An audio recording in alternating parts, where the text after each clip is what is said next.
बताएंगे। और मुझे नया जो है यहाँ पे पीडीएफ जो है लगाना पड़ेगा, वो मैं जरा लगा लेता हूँ यहाँ पर, और वो पीडीएफ इंसर्ट हो गया है, ठीक है, ध्यान रखिए। अब बताइए भाई नया पेज, चलिए स्टार्ट करते हैं। और हम हॉकी इंडिया को कंप्लीट कर चुके थे और मैंने कहा था बैडमिंटन के बारे में पढ़ के आना, तो मेरा ऐसा मानना है बैडमिंटन के बारे में पढ़ते आए होंगे। बैडमिंटन के बारे में फटाफट से लिखना शुरू करेंगे कि बैडमिंटन के लिए सबसे पहले जो फेडरेशन आपको देखने को मिलती है that is badminton world federation, BWF, badminton world federation, BWF। तो बैडमिंटन जो होता है इसके लिए अंतरराष्ट्रीय स्तर पर कोई संस्थान है क्या? अंतरराष्ट्रीय संस्थान, संस्थान, तो वो जो अंतरराष्ट्रीय संस्थान आपको देखने को मिलता है that is BWF, badminton world federation, badminton world federation, federation,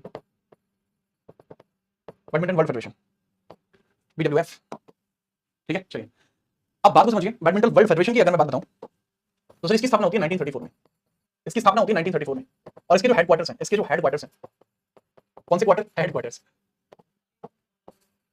इसके जो हेडक्वार्टर्स हैं वो आपको कहां देखने को मिलते हैं सर जी? इसके जो हेडक्वार्टर है BWF के वो कुआलालंपुर मलेशिया में देखने को मिलते हैं, कुआलालंपुर मलेशिया में देखने को मिलते हैं, मलेशिया में देखने को मिलते हैं, कुआलालंपुर मलेशिया में भैया देखने को मिल जाते हैं, ठीक है। चलिए इसके बाद अगर हम आगे बढ़े तो आपको समझना होगा थोड़ा सा, इसलिए हेडक्वार्टर तो कुआलालंपुर मलेशिया में देखने को मिल जाते हैं, लेकिन अगर हम बात करें इसका जो चेयरमैन है वो वर्तमान में कौन है? उनका नाम है क्लासिक साहब, पॉल एरिक लॉसन, ठीक है। इसके जो वर्तमान में अध्यक्ष हैं वो कौन है? Paul Eric Lawson, Paul Eric Larsen, Paul Eric Larsen,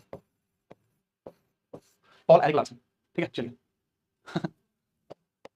ठीक है, क्लास के अंदर काफी बच्चे आ चुके हैं, हरियाणा से, वाह बहुत बढ़िया। आगे बढ़ते हैं। इसके बाद बैडमिंटन के बारे में बेटा आपको ये चीज भी याद रखनी होगी कि बैडमिंटन जो है इसके लिए भारत में कोई संस्थान है, जी हाँ, बैडमिंटन एसोसिएशन ऑफ इंडिया आपको देखने को मिलती है और जिसकी 1934 में स्थापना हुई थी। भारतीय स्तर पर बात करते हैं, भारतीय स्तर,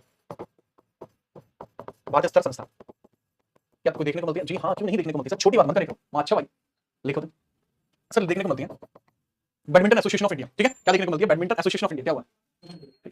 बैडमिंटन एसोसिएशन ऑफ इंडिया, इसकी स्थापना 1934, हेडक्वार्टर मुंबई, और वर्तमान में इसके अध्यक्ष हेमंत बिस्वा शर्मा, अध्यक्ष हेमंत बिस्वा शर्मा, हेमंत बिस्वा शर्मा, बिस्वा शर्मा,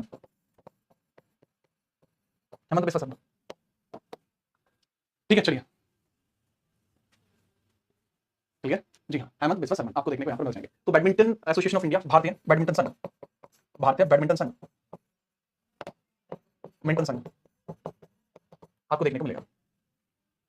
अच्छा जी, इसके बाद हम आगे बढ़ेंगे और इससे रिलेटेड कुछ बातें करेंगे, इससे रिलेटेड कुछ बातें करेंगे, ठीक है, बिना किसी परेशानी के। जैसे बैडमिंटन वर्ल्ड चैंपियनशिप 2023 में आपको देखने को मिली थी, बैडमिंटन वर्ल्ड चैंपियनशिप 2023 आपको देखने को मिली थी जो कोपहैगन में हुई थी। कोपहैगन, कोपहैगन कहां पे? डेनमार्क में है। 2023 की world badminton championship, world badminton championship, world badminton championship, championship 2024 की भी हुई नहीं है। वेन्यू कहां पर था, मतलब कहां पर हुई थी? कोपहैगन में हुई थी।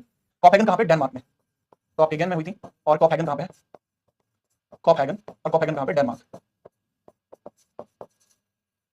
कोपहैगन कहां पे? डेनमार्क में, ठीक है। चलिए, अरे सॉरी बेटा, हेडक्वार्टर्स का मुंबई नहीं है, बिल्कुल नहीं, हेडक्वार्टर्स का दिल्ली है, गलती से लिख गया मुंबई। मैं भावनाओं में बह गया, गेंदा भैया बन गया यार, मैं क्या बन गया? मैं गेंदा भैया बन गया, गलती से मैंने इसमें हेडक्वार्टर को मुंबई लिख दिया, ठीक है। चलिए, कोपहैगन में हुआ था। इसके अंदर क्या कोई भारतीय जीत पाया? सर कोई भी भारतीय इसके अंदर गोल्ड तो नहीं लेके आ पाया, लेकिन एक भारतीय आपको एच एस प्रणय जो है, एच एस प्रणय कम से कम इसमें कांस्य पदक लेकर आए। H S Prannoy, H S Prannoy इसमें क्या लेकर आए? कांस्य पदक, कांस्य पदक, कांस्य पदक मीन टू से, कांस्य पदक मीन टू से कॉपर मेडल लेकर आए थे, कॉपर मेडल लेकर आए, कांस्य पदक, कॉपर ब्रॉन्ज बोलते हैं, ब्रॉन्ज, कांस्य मतलब ब्रॉन्ज, ब्रॉन्ज, ब्रॉन्ज मेडल लेकर आए, याद रखना, इसको नोट करो। देन बाकी चैंपियनशिप की बात करते हैं, बाकी चैंपियनशिप की बात करते हैं, फटाफट नोट करिए।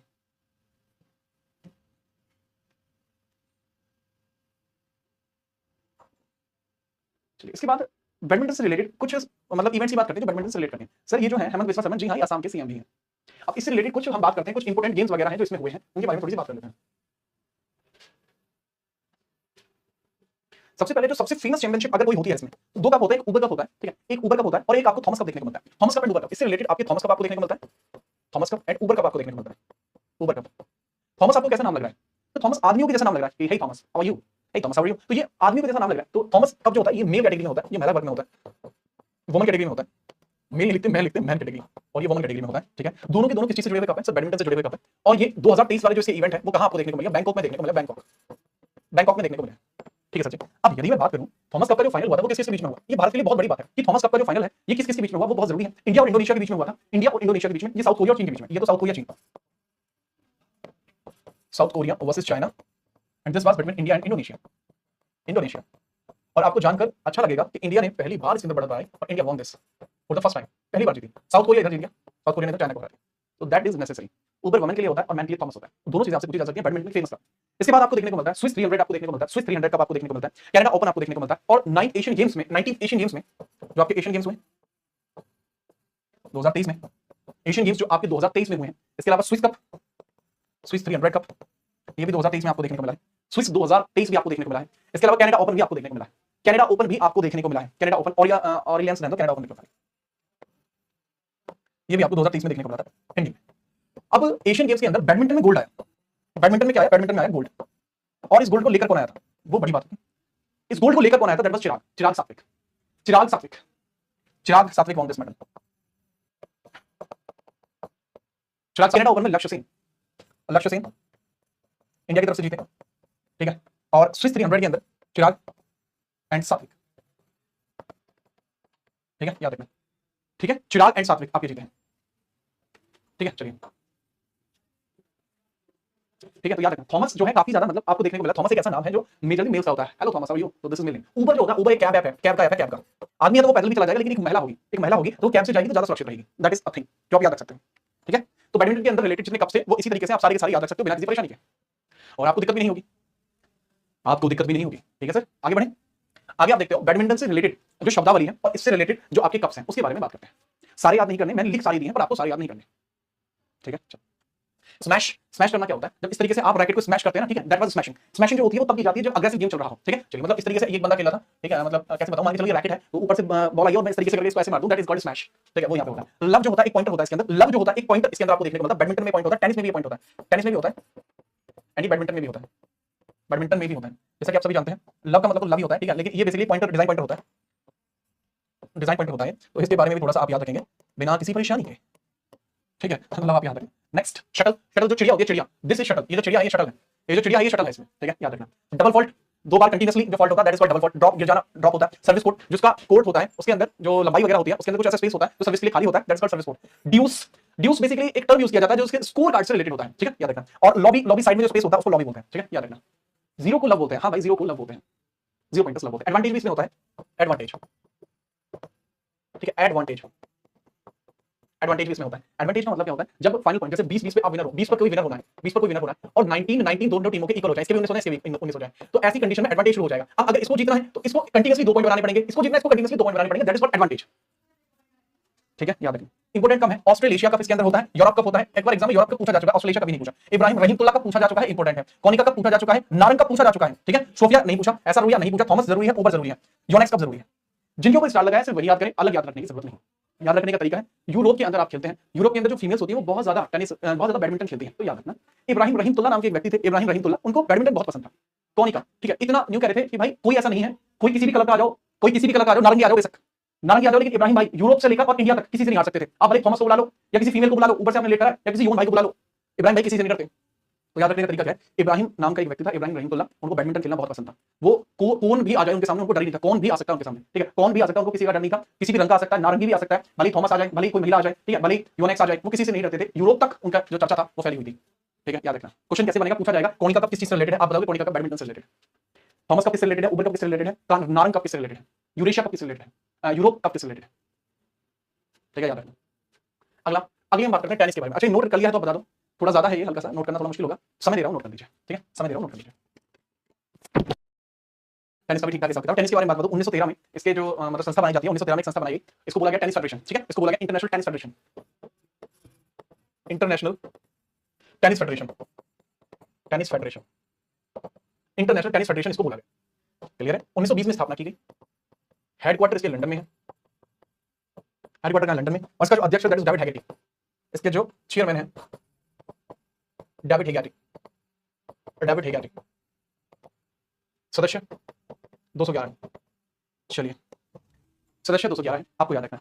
1913 में इसकी स्थापना होती है, 13 में इसकी स्थापना होती है, तो सर फिर 1920 में किसकी स्थापना हुई, बेटा 1920 में होती है ऑल इंडिया टेनिस फेडरेशन की, ऑल इंडिया टेनिस फेडरेशन की, all India tennis federation, tennis federation की स्थापना, ऑल इंडिया टेनिस फेडरेशन की स्थापना होती है 1920 में होती है, क्योंकि ये भारतीय स्तर पर काम कर रहा है। यदि इसके बारे में और कहानी बताऊं, दिल्ली में इसके हेडक्वार्टर अनिल जैन इसके प्रमुख है, दिल्ली में हेडक्वार्टर अनिल जैन इसके प्रमुख है, दिल्ली में इसके हेडक्वार्टर है अनिल जैन इसके प्रमुख है, अनिल जैन, जैन इसके प्रमुख है, क्लियर जी सर। टेनिस के संबंध में अगर मैं आपको गेम्स के बारे में बताना चाहूं, काफी सारे गेम्स आपको देखने को मिल जाते हैं, लेकिन सबसे जरूरी गेम अगर आपको कोई देखने को मिलता है इसके अंदर, तो that is basically tennis opens. आपके 4 टेनिस ओपन्स होते हैं जो सबसे ज्यादा फेमस है यहाँ पर। उन चारों टेनिस ओपन्स के बारे में मैं लिख देता हूं, famous tennis opens. Famous tennis opens के बारे में मैं लिख देता हूं, ठीक है, याद रखेंगे। कोई समस्या नहीं सर, कोई समस्या नहीं है। आपको डेट लिखनी है, डेट लिख के आप आगे लिखना शुरू करेंगे। 1905, ये बताओ ईयर के अकॉर्डिंग लिख दो या फिर क्रम के अकॉर्डिंग लिखूं? मैं ईयर के अकॉर्डिंग लिख सकता हूं, मैं क्रम के अकॉर्डिंग लिख सकता हूं, जैसे आप कहोगे मैं वैसे लिख दूंगा। बताइए फटाफट। मेरे ख्याल से मुझे ऑर्डर के अकॉर्डिंग लिखना चाहिए कि साल में पहले कौन होता है, ठीक है, एक साल में कौन पहले होता है। सबसे पहले जनवरी के महीने में आपको ऑस्ट्रेलियन ओपन देखने को मिलता है, ऑस्ट्रेलियन ओपन आपको देखने को मिलता है। क्लियर? चलिए, फ्रेंच ओपन, ठीक है, विंबलडन ओपन, बेल्डन open, Wimbledon Open and US Open, US Open. Clear? जी सर। ईयर के अकॉर्डिंग लिखूंगा यार, वो आपको परेशानी क्रिएट कर सकता है, ठीक है। इसमें सबसे पहले जो स्थापना होती है वो 1877 में होती है, देन 1881 में, 1877, 1881, 1891 और 1905। सबसे पुराना कौन सा? That is Wimbledon open. CGL में सवाल पूछा जा चुका है, सबसे पुराना कौन सा है पूछा जा चुका है, ये सबसे पुराना ऑस्ट्रेलियन ओपन। इस साल का ऑस्ट्रेलियन ओपन हो चुका है, ठीक है, विंबलडन होता है। विंबलडन लिखा है भाई, विंबलडन लिखा है भाई, ठीक है। तो ऑस्ट्रेलियन ओपन की बात करूं 2024 का हो चुका है, इसका जो विनर है इस बार वो जे सिनर है। 2024 का हो चुका है। आपको मेल कैटेगरी का विनर जो है, मेल कैटेगरी का विनर, मैन कैटेगरी का विनर जे सिनर के बारे में याद रखना है, जे सिनर के बारे में याद रखना है। एंड यहां पर मैन डबल का भी याद रखना है आपको, रोहन बोपन्ना, मैन डबल अपना बनना, इसलिए रोहन बोपन्ना, बोपन्ना इस बार वो जीते हैं, रोहन बोपन्ना, ठीक है, इसलिए भी जरूरी है ये चीज। क्लियर? याद रखोगे, बहुत बढ़िया। इसके अलावा अगर मैं बताऊं फ्रेंच ओपन के बारे में आपको याद नहीं रखना क्योंकि करंटली अभी चल रहा है, खत्म नहीं हुआ है। 2023 के विनर याद रखने की आपको बिल्कुल जरूरत नहीं है, 2024 के याद रखो, एक साल पीछे निकल चुके, पुराने याद मत रखो। फ्रेंच ओपन चल रहा है, वो हो जाएगा। करंट अफेयर्स की सुबह वाली आप मेरी क्लास देखते ही हो, वहां पर मैं इसको ऐड कर दूंगा। इसके बाद ऑस्ट्रेलियन ओपन सीधा पता लगा, ऑस्ट्रेलिया में, फ्रेंच सीधा पता लगा फ्रेंच में। जो विंबलडन ओपन आपको देखने को मिलता है वो यूनाइटेड किंगडम में यानी लंदन में होता है, यूएस ओपन अमेरिका में होता है, याद रखना। एग्जाम में एक सवाल और पूछा जा सकता है, ये कौन से किस प्रकार के कोर्ट पर खेले जाते हैं, ठीक है, hard court, grass court, clay court, इस तरीके के सवाल आपसे बन सकते हैं, तो याद रखना भैया, वो भी लिख लो। ये खेला जाता है आपका हार्ड कोर्ट पर, ये खेला जाता है आपका हार्ड कोर्ट पर, हार्ड कोर्ट पर खेला जाता है। फ्रेंच आपका क्ले कोर्ट पर खेला जाता है, क्ले कोर्ट बोल लीजिए या मड कोर्ट भी बोल सकते हैं, क्ले मानी होती है मिट्टी, मिट्टी के कोर्ट पर ये खेला जाता है। और विंबलडन एक मात्र ऐसा होता है जो ग्रास कोर्ट पर खेला जाता है, इस पर ग्रास कोर्ट पर खेला जाता है, याद रखना, ठीक है, इसको नोट करो, देन वी आर मूविंग, ठीक है। क्लास कहां होती है? यह सुबह 9 बजे ऐप के अंदर ही चलती है। रोहन बोपन्ना ने जो जीता है ना वो इंडिया का है, 43 साल का आदमी है, इन्होंने इस तरीके का कीर्तिमान स्थापित किया, ये अपने आप में एक बड़ी बात थी, जिस वजह से ये जरूरी था। आगे बढ़ते हैं, आगे चलते हैं। थोड़ी सी आपकी कुछ ऐसी शब्दावली हैं जो एग्जाम में पूछे जा सकती हैं। जैसे आपसे पूछा जा सकता है टेनिस में सर्विस। आप जब गेम को स्टार्ट करते हैं तो इनिशियली गेम को स्टार्ट करने का जो प्रोसीजर होता है, ठीक है, स्टार्ट करने का जो प्रोसीजर होता है उसको हम बोलते हैं सर्विस। ब्रेक, गेम के अंदर ब्रेक चलता है। स्मैश में बता चुका हूं, स्मैश क्या होता है बेटा, बेस लाइन, एक लाइन खींची हुई होती है गेम के अंदर जो आपकी बाउंड्रीज को दर्शाती है, that is base line. Break point जहां दोनों के बराबर हो जाए, गेम पॉइंट 19-19 वाला जो पॉइंट होता है, स्मैश पॉइंट, स्मैश करने के एक्स्ट्रा नंबर मिलते हैं, ड्रॉप शॉट ऐसा शॉट जो सामने वाला खेलना पाए, एडवांटेज पीछे में बताया था, एडवांटेज क्या होता है, जस्ट अभी मैंने एग्जांपल दिया था एडवांटेज वाला, वो दोनों जगह चलता है, ठीक है। इसके बाद आपका नेट काइंड होता है, डबल फॉल्ट बता चुका हूं, डबल जो पॉइंट मिसिंग होती है, ड्यूस, ड्यूस पॉइंटर्स को लेकर होता है, ठीक है, याद रखिएगा। चलिए, ऑस्ट्रेलियन ओपन जो होता है इसके रिलेटेड अच्छी ट्रॉफी होती है, French open, Wimbledon open, US open, इसको लेकर अच्छी ट्रॉफी होती है। डेविस कप जो होता है ये बहुत इंपॉर्टेंट है, डेविस कप ये यूरोप के अंदर होता है और जरूरी है, अमेरिका भी इसके अंदर हिस्सा लेता है, ठीक है। हॉफमैन कप ये भी जरूरी है, फेमस है, लेकिन अभी एक साल से ये हो नहीं रहा है, डेविस कप हो रहा है, ठीक है, कंटिन्यूअसली। इस बार अमेरिका इंग्लैंड के बीच में होता है, अमेरिका जीता है इस बार, हो सकता है अगली बार इंग्लैंड जीते, जो भी जीते, ये होता है, फेमस है इसलिए जरूरी है, ठीक है। चलिए, ठीक है, याद रखेंगे जी हाँ, इतनी चीजें आपको याद रखनी है इसके अंदर। जैसे आप टेनिस को इसको कंप्लीट करते हैं टेनिस को, देन मैं अगले स्पोर्ट्स के बारे में बात करता हूं जो नेक्स्ट स्पोर्ट आपको देखने को मिलता है, दैट इज चेस होना चाहिए, जहां तक है चेस ही है, चेस के बारे में बात कर लेते हैं, इसको नोट करिए फिर आगे बढ़ते हैं, फटाफट नोट करो। 2024 में वो रिलेटेड किससे था? रिलेटेड तो सर टेनिस से ही था। इसमें विनर कौन था? That was J Sinner. J Sinner नाम का आदमी जीता था। रोहन बोपन्ना ये मेल कैटेगरी में जीता था, मैन कैटेगरी में, ऐसे रोहन बोपन्ना डबल में जीते थे। लेकिन बात क्या होती है, मियामी ओपन जो होता है ना मेरे भाई, मियामी ओपन आपको देखने को मिलता है एक सब्जेक्टिव, ठीक है, मतलब सब्जेक्टिव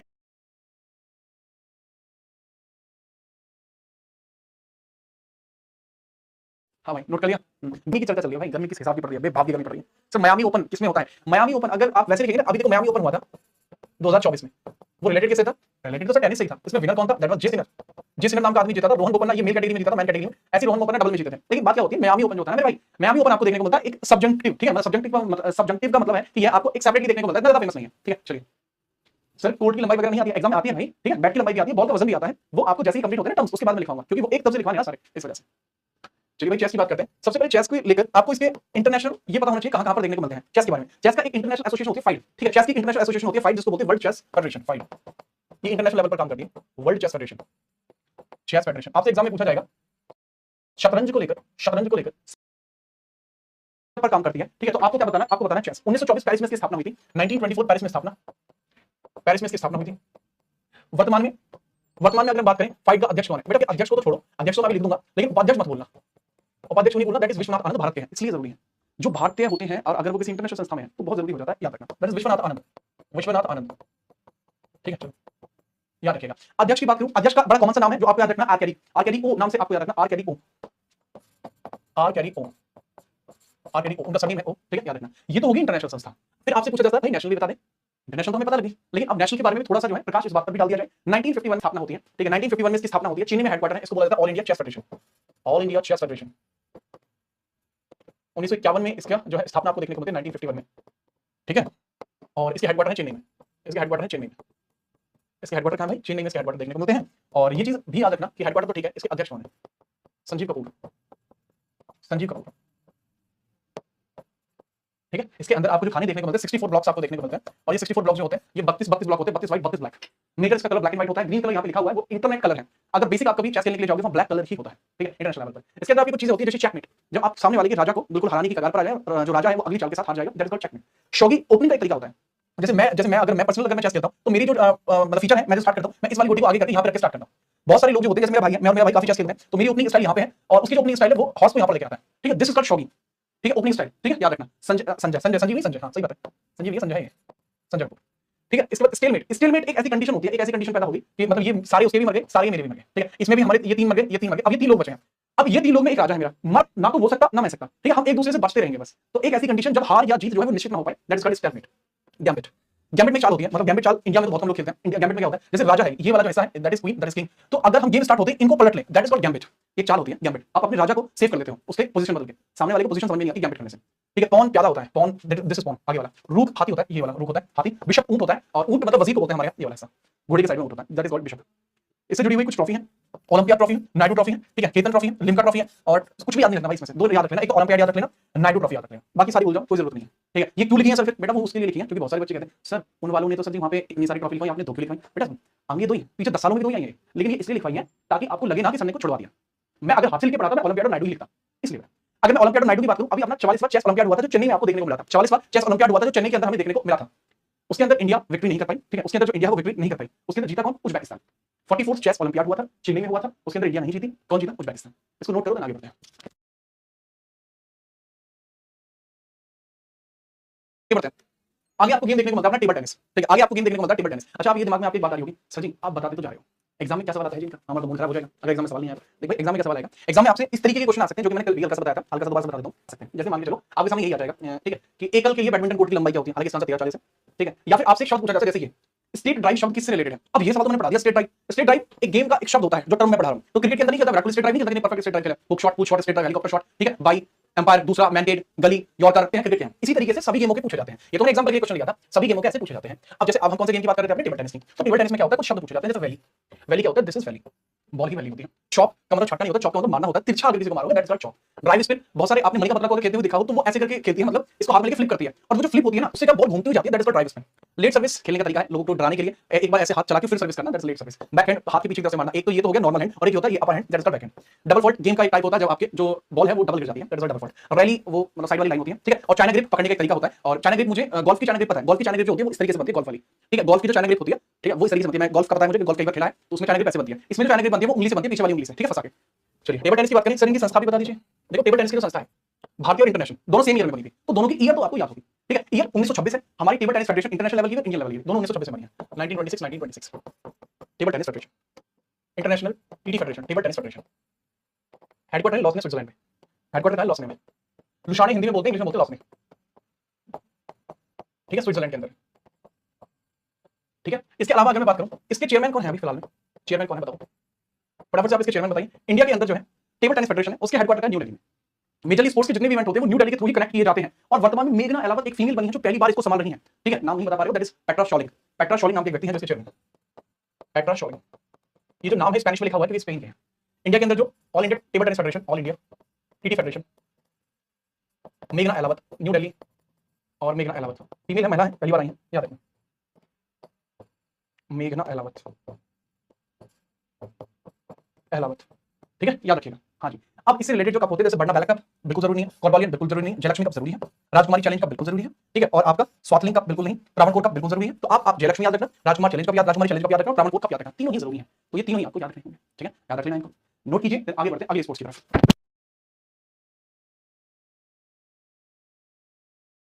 दो तरीके से याद कर लिया, ठीक है।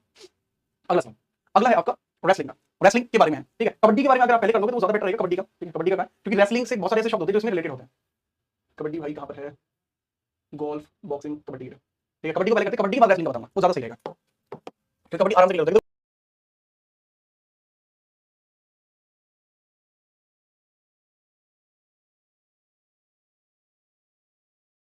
बॉक्सिंग, कबड्डी, ठीक है। कबड्डी की बात करते हैं, कबड्डी की बात रेसलिंग का बताऊंगा, वो ज्यादा सही रहेगा।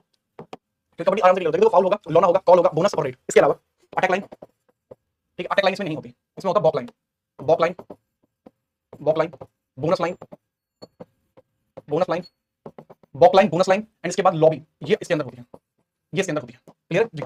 अब कबड्डी के बारे में याद रखना, कबड्डी के बारे में याद रखना हल्की सी। चलिए, अरे भाई क्या हुआ, ठीक है, अरे मेरे भाई यहाँ लिखो कबड्डी के बारे में लिखो। इसकी इंटरनेशनल जो लेवल पर इसकी इंटरनेशनल संस्था है, जिसकी इंटरनेशनल संस्था है, उसको क्या बोलते हैं हम लोग, उसको बोलते हैं international kabaddi association, international kabaddi association बोलते हैं, जिसकी स्थापना 2004 में हुई थी जयपुर के अंदर, 2004 में जयपुर के अंदर स्थापना हुई थी। इंटरनेशनल बता रहा हूं बेटा, इंटरनेशनल अंतरराष्ट्रीय संस्था 2004 जयपुर में स्थापना हुई है। और इसके जो चेयरमैन है दैट इज विनोद कुमार, विनोद भाई, विनोद कुमार, विनोद कुमार। और जो सेक्रेटरी है, सचिव है, रिसेंटली अपॉइंट हुई है जया शेट्टी, जया शेट्टी, शिल्पा शेट्टी की बहन नहीं है, अलग है, ठीक है, जया शेट्टी, याद रखना थोड़ा सा, ठीक है, क्योंकि भारत के अंदर भी यही मैनेज करती है, भारत के अंदर भी यही मैनेज करती है, इसको याद रखना। इससे रिलेटेड 2023 के अंदर आपकी एशियन कबड्डी चैंपियनशिप हुई थी, एशियन कबड्डी चैंपियनशिप हुई थी, इसके रिलेटेड गेम्स आप देख लीजिए। 2023 में हुई थी एशियन कबड्डी चैंपियनशिप, बुशान में हुई थी एशियन कबड्डी चैंपियनशिप, चैंपियनशिप कहाँ थी, बुशान में हुई थी, बुशान कहाँ पे, बुशन, बुशन है आपका साउथ कोरिया, साउथ कोरिया में हुई थी। इंडिया इसके अंदर जीत गया था, India won the match, India इस मैच को जीत गया था, ठीक है। एंड लाइन भी होती है, एंड लाइन भी होती है जी हाँ, एंड लाइन भी होती है, एंड लाइन भी होती है। इसमें अटैक लाइन नहीं होती, बस ये याद रखना, इसके अंदर अटैक लाइन नहीं होती, बस इतना आपको याद रखना। सर इसमें रनर अप कौन रहा था, दैट वाज ईरान बेटा, ईरान था इसमें रनर अप। अच्छा, इसके अलावा ये तो इसका रिलेटेड गेम्स हो गया इंटरनेशनल। डोमेस्टिक आपका एक होता प्रो कबड्डी लीग, ले 15 pro kabaddi league, pro kabaddi league, pro kabaddi league के बारे में समझिए, प्रो कबड्डी लीग क्या होता है। देखो प्रो कबड्डी लीग अभी रिसेंटली आपको देखने को मिला है, पहले काफी टाइम पहले से हो रहा है, ठीक है, याद रखना 2014 से चल रहा है, 2014 से। अब 2024 में इसका विनर कौन है, 14 से स्टार्ट हुआ था, 2024 में इसका विनर कौन है, 10वां सीजन जो था इसका 2024, विनर कौन है, दैट इज पुनेरी पल्टन। पुनेरी पल्टन ने ड्रम दिल्ली को है, दैट इज पुनेरी पल्टन, पुनेरी पल्टन, पुनेरी पल्टन। और लास्ट ईयर कौन जीती थी सर, जयपुर पिंक पैंथर, पिछली बार जीती थी, इस बार पुनेरी पल्टन जीती है, ठीक है। चलिए आज भी इतना ही रहेगा बेटा, कल की क्लास में बाकी चीजें होंगी, ठीक है। अच्छा एक काम मैं कर देता हूं आप लोगों के लिए थोड़ा अच्छा, ठीक है, बाकी जो स्पोर्ट्स है उनको मैं यहाँ पर ऐसे डलवा देता हूं, ठीक है, ताकि ये पीडीएफ आप देख के हल्का सा आपको रिवाइज करके आ जाओ। पढ़ाऊंगा मैं ही खुद इसको, ठीक है, इस चीज को मैं ही पढ़ाऊंगा, बाकी स्पोर्ट्स को पढ़ाऊंगा मैं ही, हल्का सा आपका रिवाइज हो जाएगा, रिकॉल हो जाएगा, ठीक है। मैं नहीं चाहता कि किसी तरीके की आपको दिक्कत आए, मेरे सारे स्पोर्ट्स इसमें डलवा दूंगा, ठीक है, पूरा मतलब पूरा हर किसी को, ठीक है। कोई स्पोर्ट्स आपका नहीं छेड़ेगा, इससे रिलेटेड कोई भी सवाल इससे बाहर नहीं आ सकता, ठीक है, याद रखें।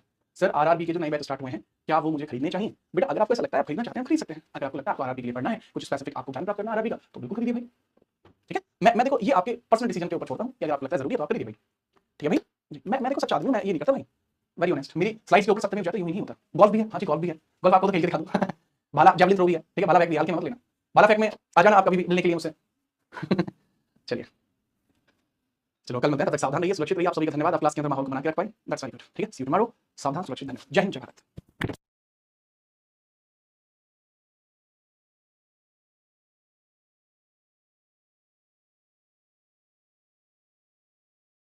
कुछ खास जो है करने वाले हैं। स्पोर्ट्स कैटेगरी के बारे में हमारा डिस्कशन चल रहा था, जो बढ़िया तरीके से चल रहा था। मैंने आपको बताया कि भाई इस तरीके से आपकी कुछ चीजें होती हैं, ठीक है, आपके कुछ क्वेश्चंस हैं जो इन पैटर्न पे पूरा, मैंने आपको इसके अंदर 5 टाइप बताए थे कि स्टैटिक जीके में स्पोर्ट्स के सेक्शन से इस प्रकार के क्वेश्चन बनते हैं, ठीक है। और अब यदि मैं अगर आपको बात करूं क्रिकेट के बारे में, मैं आपको समझा चुका था, क्रिकेट हो गया था, क्रिकेट के बाद आपका फुटबॉल हो गया था, फुटबॉल के बाद आपका हॉकी हो गया था, ठीक है, फुटबॉल के बाद क्या हो गया था, आपका हॉकी हो गया था, और हॉकी के बाद आपका बैडमिंटन भी हो गया था, है ना, बैडमिंटन भी हो गया था। देन बैडमिंटन के बाद आपका टेनिस हो गया था, चेस हो गया था, कबड्डी जो है आपका हो चुका था। और कबड्डी के अंदर मेरे ख्याल से आपको कोई दिक्कत नहीं रही होगी। कबड्डी के बारे में मैंने बता दिया, 2024 में पुनेरी पल्टन ने इस गेम को जीता था। इसके अंदर fall, lona, call, bonus raid, baulk line, bonus line, lobby, end line, ये सारी चीजें आपको इसके अंदर देखने को मिलती है ना जी। क्यों बेटा, सही बात है कि नहीं जी। इसके बाद मैंने कहा था कि अगला खेल हम खेलते हैं, क्या बोला, कुश्ती, ठीक है। चलिए, कुश्ती जैसा कि आप सभी जानते हैं भारत के अंदर खेले जाने वाला काफी फेमस गेम है, और मेजरली भारत के अंदर काफी सारे क्षेत्रों में, हरियाणा के अंदर, वेस्टर्न यूपी के अंदर, राजस्थान के अंदर, और पूरे मतलब ओवरऑल यूपी में काफी कुश्ती जो खेला जाता है। इससे रिलेटेड आपके भारत केसरी एक ट्रॉफी है जो देखने को मिलती है। इसके बाद बुद्धवान शील्ड आपको देखने को मिलती है, उसका वर्ल्ड कप भी आपको देखने को मिल जाता है।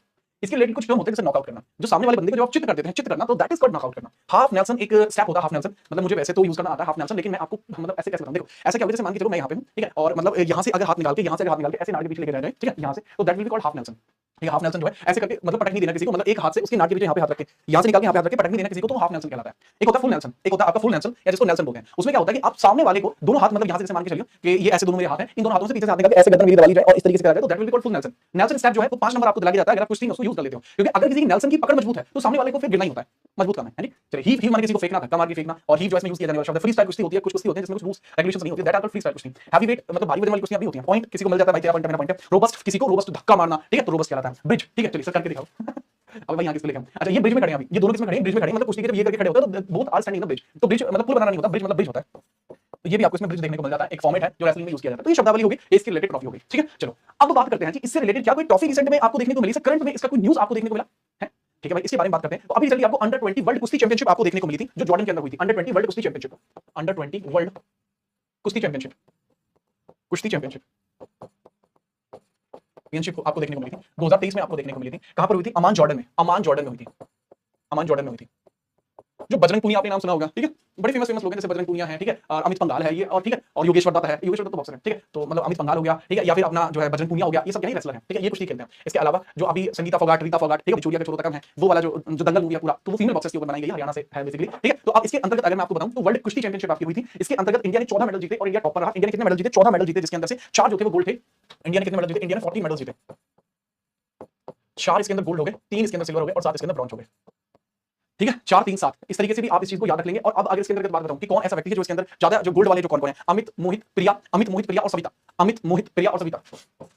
अमित हो गया, मोहित हो गया, मोहित पुनिया, ठीक है, अमित, मोहित, प्रिया और सोनिया। तो ये 4 लोग थे जो गोल्ड लेकर आए, ठीक है, ये 4 लोग थे जो गोल्ड लेकर आए। इसके अंदर जो आपको अमित जो है वो लगातार कई बार गोल्ड पहले ही लेकर आ चुके हैं, तो इनके बारे में याद रखना। प्रिया यार रिसेंटली अभी ये उसके लिए भी क्वालीफाई कर गई है पेरिस ओलंपिक के लिए, दैट इज प्रिया मलिक। सोनिया फोगाट है, ठीक है, याद रखना। तो ये जो लोग हैं कुश्ती के अंदर, अभी अमान जॉर्डन, अमान जॉर्डन, अबे जॉर्डन देश है और जॉर्डन के अंदर जगह है अमान, याद रखना, ठीक है। चलिए अब अच्छा बात को समझना थोड़ी। रेसलिंग से रिलेटेड जो संस्था होती है, रेसलिंग से रिलेटेड जो संस्था होती है, इंडियन संस्था, that is Wrestling Federation of India, Wrestling Federation of India, Federation of India. तो Wrestling Federation of India, WFI जिसको बोला जाता है, क्या बोला जाता है? WFI जिसको बोला जाता है, रेसलिंग फेडरेशन ऑफ इंडिया जिसको बोला जाता है। इसके बारे में एक चीज समझना बेटा, रेसलिंग फेडरेशन ऑफ इंडिया के बारे में एक चीज समझना बड़े प्यार से, कि इसका लाइसेंस इंटरनेशनल ग्लोबल लेवल पर रद्द कर दिया गया है, ठीक है। चलिए, तो ये जो हमारे इंडिया का WFI है, इसका लाइसेंस रद्द कर दिया गया है। क्यों कर दिया गया है? क्योंकि हम रेगुलेशंस पर पूरे नहीं उतर पाए। इससे पहले हम पूरे साल विवाद में रहे। जो आपने फीमेल रेसलर्स का प्रोटेस्ट देखा होगा, ठीक है, जिसके अंदर ब्रजभूषण सिंह जो पूर्व WFI अध्यक्ष थे, उनकी वजह से कोई भी मीटिंग पूरे साल में ऑर्गेनाइज नहीं हो पाई। तो इस वजह से क्या हुआ? WFI का जो इंडिया की जो संघ था उसका लाइसेंस रद्द कर दिया गया इंटरनेशनल लेवल पर। तो इस वर्ष WFI डायरेक्टली किसी भी गेम में एनरोल नहीं करेगा। अच्छा, अभी रिसेंटली मैं आपको करंट अफेयर्स में समझाया था कि बेटा ऐसा पहला मेल बॉक्सर कौन बना है, ऐसा पहला मेल बॉक्सर कौन बना है जो रेसलिंग यानी कुश्ती क्षेत्र से है और पेरिस 2024 ओलंपिक में शामिल हुआ है। I have told you. फटाफट बताइए, ठीक है, फटाफट बताइए। मैंने आपसे पूछा कि रिसेंटली पेरिस ओलंपिक 2024 में शामिल होने वाला मेल बॉक्सर है, पहला मेल रेसलर है, वो कौन है?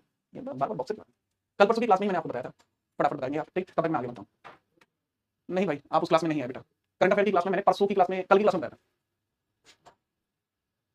कोई बता नहीं पा रहा है, क्या करना है, याद नहीं करते। प्रिया बेटा, प्रिया मेल है, प्रिया मेल है, थोड़ा सा ध्यान रखा करो। जब तक आप ही बताएंगे, अब इसको नहीं बता पाओगे देर में बताऊं।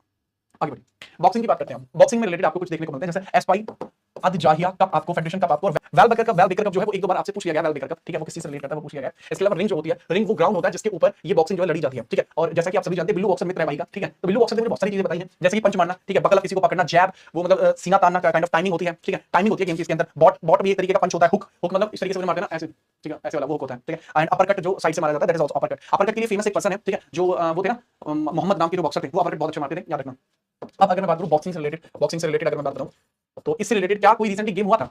हाँ जी, इससे रिसेंटली अभी गेम हुआ था, ठीक है, इससे रिसेंटली अभी गेम हुआ था आपका वर्ल्ड बॉक्सिंग चैंपियनशिप 2023 हुई थी जो जॉर्डन में हुई थी, ठीक है। चलिए, वर्ल्ड बॉक्सिंग चैंपियनशिप हुई थी जॉर्डन में, वर्ल्ड बॉक्सिंग चैंपियनशिप हुई थी जो 2023 में हुई थी जॉर्डन में, ठीक है, जॉर्डन में हुई थी, उसके बाद नहीं हुई अभी 2024 में। तो जब ये जॉर्डन के अंदर हुई थी, और इसके बारे में आपको याद रखना थोड़ा सा, इसके रिगार्डिंग आप चीजें याद रखेंगे। जॉर्डन में तो 23 है ना बेटा, ये न्यू दिल्ली में हुई थी, 23 वाली तो न्यू दिल्ली में हुई थी, इसलिए ज्यादा जरूरी है। मैं भावनाओं में बह गया और पुरानी वाली ली थी, तो मुझे याद है 2023 that was in new Delhi, ठीक है, that was in new Delhi. तो इसके अंतर्गत आपको याद रखना इंडिया के द्वारा 4 गोल्ड जीते गए। इंडिया ने कितने जीते सर? इंडिया ने इसके अंतर्गत 4 गोल्ड जीते थे। नीतू स्वीटी, ठीक है, लवलीना बोरगोहन 4 गोल्ड जीते थे इसमें, 4 गोल्ड। नीतू गंगास, स्वीटी बुरा, लवलीना बोरगोहन, ठीक है, नीतू गंगास और स्वीटी बुरा, सिरोही जो होते हैं ना, मेजरली सिरोही जो होते हैं वो बुरा लगा लेते हैं, लवलीना बोरगोहन आपको देखने को मिलते हैं। और इसके अलावा एक नाम और इसके अंतर्गत आपको शामिल होता देखने को मिल जाएगा, दैट इज निखत जरीन, वो भी आपको देखने को मिल जाएगा, निखत जरीन। ये 4 वुमेन बॉक्सर हैं, नीतू गंगा, स्वीटी बुरा, लवलीना बोरगोहन और निखत जरीन। ये चारों के चारों ने गोल्ड जीते हैं 4, ठीक है, इस बार। अच्छा, इसके अलावा एशियन बॉक्सिंग चैंपियनशिप हुई थी, एशियन बॉक्सिंग चैंपियनशिप हुई थी, ये कब हुई थी? ये भी 2023 में हुई थी और ये हुई थी जॉर्डन में, दैट वाज इन जॉर्डन। और जब ये जॉर्डन में हुई थी तो इंडिया की तरफ से एक ही गोल्ड आया, इंडिया के लिए एक गोल्ड आया था। इंडिया को गोल्ड एक ही जगह मिला था, और वो इंडिया को गोल्ड कहां मिला था भाई साहब? तो इंडिया को जो गोल्ड मिला था ना, वो मिला था सिर्फ एक वुमेन को मिला था, और वो थी लवलीना बोरगोहन को। गोल्ड मिला था लवलीना बोरगोहन को, याद रखना भाई, ठीक है। चलिए, ठीक है, चलिए, कोई दिक्कत नहीं है। एक बच्चा कह रहा है कि सर आप बैकग्राउंड को ब्लैक कर लीजिए। बेटा अब बैकग्राउंड ब्लैक नहीं हो सकता क्योंकि पीपीटी ऑलरेडी व्हाइट में क्रिएट होती है, ओके। पीपीटी व्हाइट में क्रिएट करने का रीजन क्या होता है? आप वाली चीजों को सिर्फ ऐसे ही छोड़ देते हैं। कुछ ऐसे भी बच्चे होते हैं जो पीपीटी का प्रिंट लेते हैं। अगर मैं इसको ब्लैक में कर दूंगा तो बच्चों की इंक खराब होगी बेमतलब में। व्हाइट रहती है तो बच्चों की इंक बचती है, प्लस वो इफेक्टिव लगता है उनको पढ़ने में, इस वजह से इसको व्हाइट रखा जाता है ताकि बच्चे से प्रिंट लेने जिस बच्चे को प्रिंट चाहिए, ठीक है, याद रखना। तो इसको याद रख लेना बिना किसी परेशानी के। तो ये एशियन मुक्केबाजी जो आपकी चैंपियनशिप हुई थी वो जॉर्डन में आपको देखने को मिल जाएगी बिना किसी परेशानी के, आप इस चीज को याद रखेंगे। इसके बाद हम आगे बढ़े क्या इसके अंदर रिलेटेड पर्सनालिटी की बात करूं यार, वो तो करंट अफेयर के अकॉर्डिंग आप पढ़ लेंगे। जैसे मैरी कॉम इसमें बॉक्सर है, ठीक है, इसके अलावा बिल्लू बॉक्सर, हेलो यार, रिलेटेड पर्सनालिटी लिख लो, पर्सनालिटी से रिलेट करती है पर्सनालिटीज। रिलेटेड पर्सनैलिटीज आप लिख लीजिए, जैसे मैरी कॉम, ठीक है, विजेंद्र सिंह, ठीक है, इसके अलावा अमन, या ये मेरे लिए तो यही दो लिख लीजिए, बाकी फिर मैं लिखवाऊंगा, फिर वो आप जूनियर लेवल पे लिखवा दूंगा। तो जो करंट अफेयर में आते हैं उनको आप लिखते रहना। मोहम्मद अली, माइक टाइसन, वो इंटरनेशनल होंगे ना भाई। ठीक है बेटा, आगे बढ़िए। अगला स्विमिंग। स्विमिंग से रिलेटेड आपको याद रखना, स्विमिंग से रिलेटेड, स्विमिंग आप समझना। अब स्विमिंग जो है, हाँ बेटा वो मैं सही में मेरा दोस्त है, अब मेरी बात को समझो। स्विमिंग यानी तैराकी, तैराकी से रिलेटेड बात को समझो। तैराकी से रिलेटेड बातों को समझने का प्रयास करना है आपको कि इंडिया में तैराकी इतनी ज्यादा फेमस नहीं है, ठीक है, इतनी ज्यादा फेमस है नहीं, जिस वजह से स्विमिंग से रिलेटेड क्वेश्चन बहुत ना के बराबर आते हैं, लेकिन फिर भी इससे रिलेटेड है। जैसे बटरफ्लाई स्ट्रोक है, बटरफ्लाई स्ट्रोक इससे रिलेटेड एक शब्द है, लेन है, जिस मतलब गली होती है ना, जैसे आपका मान के चलो दिस इज टैंक, ठीक है, ये वो है स्विमिंग पूल, तो इसके अंदर ऐसे बने होंगे, यहाँ तैरना भाई, यहाँ तैरना, यहाँ तैरना, यहाँ तैरना, this is called lane. Free style तैरने का तरीका होता है। ब्रेस्ट स्ट्रोक, ऊपर से छपाक से एकदम पानी मारना, ब्रेस्ट स्ट्रोक पूल, जिसके अंदर ये होता है। बैक स्ट्रोक पीछे की तरफ तैरना होता है, तो दैट इज बैक स्ट्रोक। ये कुछ शब्दावली है, आपसे पूछा जाएगा बटरफ्लाई स्ट्रोक, एग्जाम में 10 बार पूछा जा चुका है। बटरफ्लाई स्ट्रोक किस चीज से रिलेटेड है? स्विमिंग से रिलेटेड है, ठीक है, याद रखना। तो इस चीज को याद रख लेना आपको। तो स्विमिंग से रिलेटेड आपके शब्दावली देखने को मिलती है। इससे रिलेटेड कोई चैंपियनशिप आपको याद नहीं रखनी है, क्योंकि वो एग्जाम में नहीं पूछी जाती। हाँ, एक व्यक्ति है माइकल फिन, माइकल फिन नाम के व्यक्ति हैं, जिन्होंने एक ही ओलंपिक में 8 गोल्ड मेडल जीते हैं। स्विमिंग से रिलेटेड उनका नाम है Michael Phelps. Michael Phelps, Michael Phelps USA के हैं, एक ही ओलंपिक में 8 गोल्ड मेडल स्विमिंग में उन्होंने जीते हैं। अगला सवाल, गोल्फ। गोल्फ से रिलेटेड आप समझना, कैडी। कैडी एक टर्म है जो गोल्फ में यूज किया जाता है। टी एक टर्म है जो गोल्फ में यूज किया जाता है। होल, फ्लैट आदि, ओके। होल जो होता है, मतलब जब गोल्फ आप खेलने के लिए जाते हैं तो वहां पे होल्स वगैरह होते हैं, जिसके अंदर वो बॉल मारनी होती है। लॉन्ग शॉट गोल्फ में मारनी होती है, हाफ शॉट में नहीं मारते, लॉन्ग शॉट गोल्फ में मारनी होती है बॉल एक होल में, तो दैट इज होल। बॉगी एक गाड़ी होती है जिससे आप वहां तक पहुंचते हैं, ठीक है। लिंक्स मतलब उसका जो ग्राउंड होता है उसके ऊपर लिंक्स आपको देखने को मिलती हैं। फोर बॉल एक शॉट का तरीका होता है। पैग वो जगह होती है, मतलब पैग रखने की एक जगह होती है इन अ काइंड। डब, डब करना ऑफ द डेक, डेक से बाहर, ऑल स्क्वायर, सारे के सारे एकदम सेट मामला, वीजा कार्ड, ये जो जितने भी पॉइंटर्स हैं गोल्फ के हैं। इसके अलावा eagle bird, eagle bird, eagle bird, eagle bird, eagle bird जो होता है, ईगल बर्ड ये होता है लगातार आप 3 मैक्सिमम के शॉट अगर मार दें तो इन दैट कंडीशन वो गोल्फ के लिए बेस्ट माना जाता है। That is eagle bird shot. लगातार 3 आपको शॉट मारने हैं और परफेक्ट शॉट मारने हैं तीनों, that is that eagle bird. Canada cup इससे रिलेटेड है, ईजन होरो कप इससे रिलेटेड है, मुतैया गोल्ड कप इससे रिलेटेड है, नोमुरा कप रिलेटेड है, प्रिंस ऑफ वेल्स रिलेटेड है, राइडर है, सोलेन है, टॉपिक है, वॉकर है। या सारे याद करने, बिल्कुल याद नहीं करने, बिल्कुल भी याद नहीं करने, कभी नहीं पूछेगा। एक पूछा गया बस इसमें अभी तक, प्रिंस ऑफ वेल्स कप किस चीज से रिलेट करता है? Prince of Wales. एग्जाम मतलब और फायदा आपको पहुंचे इस चीज के लिए, आप एक तो राइडर कप याद रख लेना, वॉकर कप याद रख लेना, एंड आपका कनाडा कप याद रख लेना। बस ये 4 आप याद रख लेना बेटा, क्लियर। बाकी आप इसके थोड़े याद रख लेना। जैसे इंग्लिश में यार हिंदी में गलत लिखे हुए हैं, इंग्लिश देख लेना। जैसे caddie, tee, hole, bogey, link, football, peg, dub, off the deck, all square, eagle bird, ठीक है, ये सब। इसके अलावा चाइना ग्रिप, चाइना ग्रिप 20 में होती है, ठीक है। चाइना ग्रिप मैंने बताया था, मुझे जल्दी चाइना ग्रिप जो गोल्फ की चाइना ग्रिप पता है, ठीक है। उसमें क्या होता है कि जब आप गोल्फ की स्टिक को पकड़ते हैं, ठीक है, तो गोल्फ की स्टिक को पकड़ने का तरीका कुछ इस तरीके का पैटर्न होता है। गोल्फ स्टिक को पकड़ने का ये जो वाली जो फिंगर होती है वो ऐसे आती है, तो that is called golf stick, ठीक है। चलिए आगे बढ़िए। बेसबॉल, बेसबॉल के बारे में कुछ चीजें होती है। जैसे बेसबॉल का जो ग्राउंड होता है, बेसबॉल का जो ग्राउंड होता है वो कैसा होता है? वो डायमंड शेप का होता है। किस शेप का होता है? That is of diamond shape, हीरा, हीरा डायमंड शेप का होता है। इसका जो ग्राउंड होता है वो इस प्रकार का होता है, इस वजह से इसको डायमंड शेप बोलते हैं इस ग्राउंड को। पुट आउट भी इसका एक रिलेटेड शब्द होता है। स्ट्राइक मारना, मारना होता है, स्ट्राइक मतलब मारना, मतलब ऐसे बल्ला है मेरे हाथ में, ये मारा तो दैट विल बी स्ट्राइक, ठीक है। थ्रो मतलब फेंकना, थ्रो मतलब फेंकना आपका इसमें शामिल होगा। होम रन, पूरी होम रन क्या होता है? जैसे यहाँ पे एक बंदा था और यहाँ पे एक बंदा था, इसने बॉल को हिट किया, बॉल यहाँ पहुंची, ये यहाँ पर आया, यहाँ पर आया, यहाँ पर आया, यहाँ पर आया, that will be called home run. एक बार में होम रन लेना। बेस रनर जो सिर्फ रनिंग के लिए मेजर होता है। पिंचिंग मतलब, पिंचिंग का मतलब होता है बहुत पिंच हिटर होते हैं इसमें। पिंचिंग होते हैं 2 मजबूत काम वाले, जैसे पिंच हिटर, ठीक है, PINC पिंच हिटर होते हैं कुछ, और कुछ होते हैं आपके पिंच थ्रोअर जो मजबूत तरीके से सिस्टम हैंग करके रखते हैं। पिंच थ्रोअर होते हैं मतलब जोर से चुटकी लेना नहीं होता। और किचन भी इसके अंदर एक शॉट होता है, किचन भी इसके अंदर एक शॉट होता है, ठीक है। चलिए ठीक है, चलिए। अरे जदीप सर से मैं कह दूंगा भाई, ठीक है, मैं कह दूंगा जदीप सर से, ठीक है। अंकित कुमार का कहना है सर ये आप कैसे कह सकते हैं कि जो पूछा नहीं गया वो आगे नहीं पूछा जाएगा? बेटा आप ही जैसे बच्चों के लिए मैं सारे लिख कर लेके आया हूं। बाकी जो बच्चे ऐसे हैं जो चाहते हैं कि कुछ सिलेक्टिव चीजें पढ़ें, जो मैंने टिक की है सिर्फ वही आप याद रखें। जो बच्चे ऐसे हैं जिनको ये कहना है सर आपको कैसे पता ये 4 पूछे जाएंगे, आप सारे याद कर लेना, ठीक है। चलिए ये हो जाएगा बेसबॉल के बारे में। बेसबॉल अमेरिका का नेशनल गेम है, यूएसए का नेशनल गेम आपको देखने को मिलता है, गेम आपको देखने को मिलता है बेसबॉल, ठीक है, याद रखना। आगे बढ़िए। शूटिंग, शूटिंग में रेंज होता है। रेंज क्या होता है? एक ऐसा ग्राउंड होता है जहां शूटिंग होती है, जहां शूटिंग की जाती है, जहां शूटिंग की जाती है, जहां शूटिंग होती है, that will be called range, ठीक है, वो रेंज होगी। बुल्स आई क्या होती है? क्या बुल्स आई क्या होती है? बुल्स आई के बारे में समझिए। जैसे आपका इस तरीके से एक गोला मान लिया, ठीक है, मान के चलिए एक गोला था जी, वो इस तरीके से है, फिर इसके बाद, ठीक है, अब दूसरा कुछ इस तरीके से है, तीसरा इसके अंदर फिर इस तरीके से है, और इसके बारे में अगर मैं बात बताऊं तो ये हो गया। तो ये जो पॉइंट है ना यहाँ पे, this point, this is called bulls आई। ये वाला जो पॉइंट होगा this will be called bulls आई, ठीक है, बिल्कुल मतलब निशाना एकदम। रैपिड फायर बराबर गोली चलाना, फ्री पिस्टल, पिस्टल शॉट होते हैं। उसके हाथ में तो एयर राइफल है, ये तो एयर राइफल है इसके हाथ में, ठीक है, याद रखना। इससे रिलेटेड जो कप होते हैं, नॉर्थ वेल्स होता है, वेल्श कप होता है। एक तो नॉर्थ वेल्श कप होता है, एक वेल्श ग्रैंड प्रिक्स होता है जो इससे रिलेटेड होता है, ठीक है। चलिए बेसबॉल के बेस्ट प्लेयर नोबिता जी हाँ सुनियो, अरे भाई मजाक कर रहा हूँ, बेसबॉल इंडिया में इतना फेमस नहीं है इसलिए उसके सिर्फ टर्म याद कर लो। मुझे दिक्कत नहीं आई, मैं 10 नाम आपसे गूगल पे सर्च करके मैं आपको 10 नाम और भी बता दूं, ठीक है, तो उसका कोई मतलब नहीं बनता। पढ़ना आपको वही चाहिए जो आपके लिए जरूरी हो भाई, ठीक है। तो ये चीजें होती है शूटिंग से रिलेटेड होती है। बुल्स आई, रैपिड फायर, फ्री पिस्टल जो होती है ये किससे रिलेटेड होती है बच्चे? से रिलेटेड होती है आपकी शूटिंग से, ठीक है। चलो शूटिंग से रिलेटेड क्या भारत का कोई बड़ा प्लेयर है? हाँ, शूटिंग से रिलेटेड भारत का एक बड़ा प्लेयर है, दैट इज अभिनव बिंद्रा, अभिनव बिंद्रा। अच्छा ये कितने बड़े प्लेयर हैं? देखो सर इतने बड़े प्लेयर हैं, 2008 में बीजिंग ओलंपिक में गोल्ड लेकर आए थे। 2008 में बीजिंग ओलंपिक में gold, 25 metre rifle shooting Beijing Olympic में गोल्ड लेकर आए थे, गोल्ड लेकर आए थे, गोल्ड, ठीक है। और ये छोटे मोटे आदमी नहीं है, याद रखना। अभिनव बिंद्रा के बारे में याद रखना, 25 मीटर ये शूटिंग करते थे, राइफल शूटिंग, राइफल शूटिंग खेलते थे, याद रखना। अच्छा, अब इसके अलावा अगर मैं बात करूं बिंद्रा साहब के बारे में, यदि मैं बिंद्रा साहब के बारे में बात बताऊं, अभी जो रिसेंटली आपको, हाँ क्या हो रहा है, रहने दो, ठीक है, अरे रहने दो। चलिए, अभी अगर अभिनव बिंद्रा साहब के बारे में आपको थोड़ी सी बात और बताऊं, करंट में अभी न्यूज में थे, करंटली अभी क्या थे, अभी करंटली न्यूज में थे। क्या न्यूज थी? ये पेरिस ओलंपिक के अंदर टॉर्च बियरर होंगे। पेरिस ओलंपिक में, पेरिस ओलंपिक जो होने वाला, पेरिस ओलंपिक जो होने वाला 2024 में, उसके अंदर ये टॉर्च बियरर होंगे, टॉर्च बियरर, ठीक है। चलिए, मशाल वाहक बोलते हैं इसको, मशाल वाहक बोलते हैं। ये मशाल वाहक बनने वाले हैं, कौन बनने वाले हैं भाई साहब? अपने अभिनव बिंद्रा भाई। तो बिंद्रा भाई बनने वाले हैं यहाँ पर मजबूत आदमी। जो बिंद्रा भाई के बारे में याद रखना, इनकी बुक भी आती है शॉर्ट एट हिस्ट्री, इनकी बुक भी आती है short at history, short at history.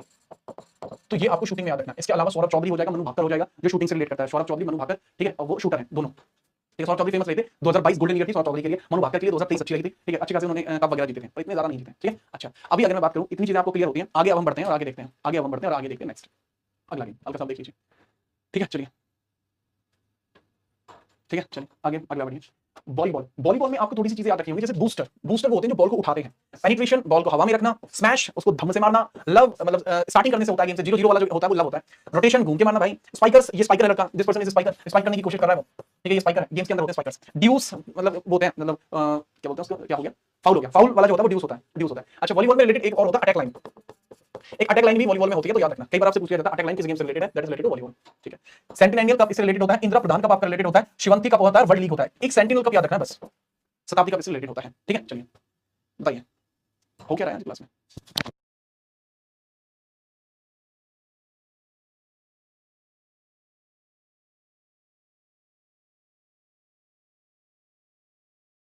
हाँ भाई, ये स्पाइकर है, वॉलीबॉल आपको देखने को मिल जाएगी, ठीक है। वॉलीबॉल भी किस पे खेला जाता है, नीरज ग्राउंड होते हैं इसमें, ठीक है, ठीक है। चलिए, आज क्लास ग्लिच कर रहा है, कोई बात नहीं भाई, कोई बात नहीं, छोटी मोटी दिक्कत है जीवन में आएंगी जाएंगी, ठीक है। थोड़े से और देख लो, क्लास थोड़ा छोटी रख लेंगे आज। बास्केटबॉल, इसमें आपको कॉमन फाउल, टेक्निकल फाउल या ड्रिबल करना, वो ऐसे गधे का ड्रिबल करना, अंडर हेड सर्विस होती है, ओवर हेड सर्विस होती है, फ्री थ्रो, फ्री जब सामने वाला फाउल करते हैं आपको फ्री थ्रो मिलता है, टिप ऑफ हटाना, उससे एक बंदे को उड़ा देना, ठीक है। सेंटर लाइन बीच में होती है, और आपकी जो बाउंटिंग होता है इनाम के तौर पर यूज किया जाता है। डीसी गुप्ता ट्रॉफी याद रख लेना, एंड इसमें टॉड मेमोरियल ट्रॉफी याद रख लेना, काम करो, यही तो याद रखना है, ठीक है। तो ये बास्केटबॉल से रिलेटेड आपके लोग होते हैं, बास्केटबॉल से related. NBA, national basketball academy, ठीक है, एनबीए इंडिया के अंदर आ रही थी, तो उसने अपना ब्रांड एम्बेसडर किसको चुना था? रणवीर सिंह को चुना था 2023 में।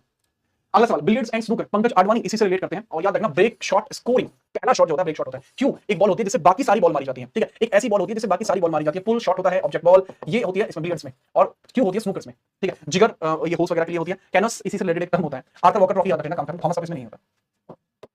आर्थर वॉकर ट्रॉफी होती है इसमें, रिलेटेड जो पर्सन है that is a person Pankaj Advani, जो स्नूकर्स खेलते हैं, पंकज आडवाणी। अभी इनको हॉल ऑफ फेम में जगह मिली है, चाइना हॉल ऑफ फेम होता है ना बिलियर्ड्स का, चाइना में उनको जगह मिली है। चलिए, कितने मार्क्स का आता है? आएगा तो 1 नंबर का, नहीं तो नहीं आएगा, ठीक है। चलिए आगे बढ़ते हैं। अगला आपका बोट रेस होता है, बोट रेस में कॉक्स होता है, ठीक है, कॉक्स होता है, कैकिंग होती है, कैकिंग एक स्पेशल बोट रेस, स्पेशल आपकी एक स्पेशल वो होती है बोटिंग, कैकिंग, जो जम्मू कश्मीर और उत्तराखंड में की जाती है बस, ठीक है। कैकिंग, रिगाटा और पैडल, पैडल तो पैर से चलाने वाले होते हैं, कॉक्स चप्पू को बोलते हैं, चप्पू को, ठीक है, और रिगाटा लोगों को बोलते हैं। इससे अमेरिकन कप होता है, वेलिंगटन कप होता है, केरला में होता है, केरल में आपको देखने को मिलता है आपको वेलिंगटन कप, ठीक है। चलिए, कोई दिक्कत नहीं सर, कोई दिक्कत नहीं है। बिलियर्ड्स और स्नूकर में क्या फर्क है यार? बिलियर्ड्स में जो होती है ना बॉल, वो 22 होती है, 21+1 होती है, लेकिन स्नूकर में जो बॉल होती है वो इतनी नहीं होती है, उसमें कम होती है, ठीक है। ओवरऑल हर कलर की होती है, एक ब्लैक कलर की होती है, हालांकि इतना पूछा तो नहीं जाता, ठीक है भाई। इसके बाद एथलेटिक्स, ठीक है, ओवरऑल 47 एथलेटिक इवेंट हुए थे जो अभी रिसेंटली ओलंपिक में हुए थे, 24 मेंस के लिए हुए थे और 23 जो है वुमेन्स के लिए हुए थे। एथलेटिक्स में रिलेटेड गेम होते हैं कुछ, वो देख लीजिए, hammer throw, high jump, javelin, cross country, ये रनिंग होती है एक तरीके की। ट्रैक, ट्रैक गेम्स होते हैं कुछ, photo finish, shot put, hurdle, triple jump और डिस्कस थ्रो। फोटो फिनिश कोई गेम नहीं होता, ट्रैक भी कोई गेम नहीं होता, इससे रिलेटेड शब्दावली, एथलेटिक की शब्दावली होती है। फोटो फिनिश एथलेटिक से जुड़ा हुआ एक बात है, चप्पू तो पैडल को बताया नहीं, कॉक्स को बोलते हैं, ठीक है। अच्छा, बात को समझ लीजिए, एथलेटिक्स से रिलेटेड होते हैं। जेवलिन आपको देखने को मिल जाता है, नीरज चोपड़ा जेवलिन से रिलेटेड है, और ये कुछ गेम्स होते हैं जिसमें खेले जाते हैं, जैसे आपका ये होता है हथौड़ा फेंक, हाई जंप ऊंची कूद, भाला फेंक, cross country, shot put, shot put को तस्री फेंक भी बोलते हैं। इसके अलावा हडल, हडल मतलब बाधा दौड़, बधिर दौड़ इसको बोलते हैं। ट्रिपल जंप, 3 जंप एक बार में मारनी पड़ती है, ठीक है। डिस्कस थ्रो तस्री फेंक काइंड ऑफ होता है, ठीक है, वो एक गोला सा होता है, वो फेंकना होता है। अच्छा, साइक्लिंग से रिलेटेड आपके गेम कितने बचे? 3 गेम बचे, बहुत बढ़िया। साइक्लिंग से रिलेटेड होता है आपका ट्रैक रेस, ठीक है। वेलोड्रम ग्राउंड होता है साइकिल का, साइकिल का जो ग्राउंड होता है, ग्राउंड वो कौन सा होता है? वेलोड्रम होता है। बाकी टाइम ट्रायल, स्प्रिंट, तेजी से दौड़ना, चेसर पीछा करने वाले पीछे चेस कर रहे हैं, तो वो होते हैं रिलेटेड, ठीक है, याद रखना। साइक्लिंग होगी, वेलोड्रम बस शब्द याद रख लेना, वेलोड्रम पूछा जाता है साइक्लिंग का ग्राउंड का नाम क्या होता है? दैट इज वेलोड्रम, वेलोड्रम बोलते हैं इसको। खो-खो के रिलेटेड पॉला भी होते हैं, पॉला भी खो-खो के रिलेटेड होता है, चेसर, रनर, फाउल, आउट और क्रॉस लेन। एक लाइन खींची होती है, ठीक है, उसके इधर उधर जाना, that will be called cross lane. इसके अंदर इस तरीके से खिलाड़ी बैठते हैं, ठीक है। 9 प्लेयर्स इसमें होते हैं आपके, if I am not wrong, 9 players आपके इसमें होते हैं, ठीक है। तो थोड़ा सा देखना, क्रॉस लेन इस तरीके से खिलाड़ी होते हैं। फाउल होना, मलिन, फाउल को मलिन बोलते हैं, हाँ, हिंदी में फाउल को मलिन बोलते हैं। फाउल होना, रनर, चेसर और कोलैबी, ये इससे रिलेटेड शब्दावली है कुछ। लास्ट गेम आज की क्लास का या ओवरऑल गेम का लास्ट गेम दैट इज पोलो। मैलिट होता है एक मैलिट, ठीक है, मैलिट आपका होता है, पोलो बंकर होता है आपका, और चक्कर होता है, ठीक है, एक गेम का ही अंदर एक हिस्सा होता है चक्कर। जॉकी होता है आपका, घोड़े पर एक आदमी बैठा हुआ है, जैसे ये पर्सन है एक घोड़े पर बैठा हुआ है तो दैट विल बी कॉल्ड, इसको घुड़सवार बोलते हैं, जॉकी मतलब घुड़सवार, घुड़सवार, घुड़सवार को हम क्या बोलेंगे, जॉकी बोलेंगे, जॉकी। एंगल शॉट मारने का तरीका है, इससे रिलेटेड कप एजरा का याद रखना है आपको, एंड आपका विंचेस्टर का याद रखना है, एंड पृथ्वीपाल का सिंह का याद रखना है, सिर्फ 3 का याद रखना है और खेल खत्म। इससे रिलेटेड जितनी भी शब्दावली हो सकती थी लास्ट में आके मैंने बहुत तेज पढ़ाया, मुझे पता है, लेकिन बच्चे ये आपकी इंपॉर्टेंट नहीं थे, इस वजह से मैंने तेज लिया है। कोई ये ना कहे कि सर आपने वो नहीं पढ़ाया इसलिए बेटा तेज कराए। जो जरूरी थे वो मैंने धीमे धीमे कराए, जो जरूरी नहीं थे वो मैंने थोड़े तेज कराए। अब मुझे एक बात बता दीजिए, कुछ आप इसमें से ऐसे बच्चे होंगे जो बच्चे नोट नहीं कर पाए होंगे, ठीक है, तो आपको क्या है, आप इन सभी चीजों को नोट कर लेना। अब मैं कल इससे रिलेटेड क्वेश्चन करा लूंगा, ठीक है, याद इसको आप समझ लेना। गेम से रिलेटेड जितने भी फैक्ट आपके बन सकते थे वो मैंने यहाँ पर कराए। इसका जो बहुत फेमस प्लेयर होता है, चाहो तो पोलो का फेमस प्लेयर देख लेना, कुतुबुद्दीन ऐबक। फेमस प्लेयर इसका कौन है, कुतुबुद्दीन ऐबक, कुतुबुद्दीन ऐबक इसका फेमस प्लेयर है, ठीक है, याद रखना। कुतुबुद्दीन ऐबक इसके अंदर फेमस प्लेयर आपको देखने को मिल जाएगा, ठीक है भाई। तो कुतुबुद्दीन ऐबक के बारे में तो याद रखोगे, कुतुबुद्दीन ऐबक इसमें फेमस प्लेयर है। कोई समस्या नहीं सर? सर ऑपरेशन कब कराओगे भाई, किस चीज का, किस चीज का ऑपरेशन मेरे भाई? जो भी चीजें होंगी सारी चीजें कराई जाएंगी, कुछ भी नहीं छोड़ा जाएगा। अब जल्दी ही से रिलेटेड क्वेश्चन कर लेंगे जिसमें आपको और चीजें भी क्लियर होंगी, और चीजें भी क्लियर होंगी, जल्दी ही इससे रिलेटेड क्वेश्चन करेंगे, ठीक है। अब आपसे मिलते हैं कल, क्लास को थोड़ा जल्दी खत्म कर रहे हैं, बट वेल आपसे कल मुलाकात होगी जल्दी ही। और आज के लिए इतना ही, और स्टैटिक जीके के लिए बनी रहिए। आज आपकी जो स्पोर्ट्स वाला सेक्शन था उसका पहला पोर्शन खत्म हो गया, एक स्पोर्ट्स का सेक्शन और आएगा। ये स्पोर्ट्स की पहली कैटेगरी थी जो मैंने खत्म कर ली है, इसके बाद स्पोर्ट्स की एक बार फिर से आएगा और उसमें स्पोर्ट्स के नए नए क्वेश्चन शामिल किए जाएंगे, ठीक है। मिलते हैं कल, तब तक सावधान, धन्यवाद।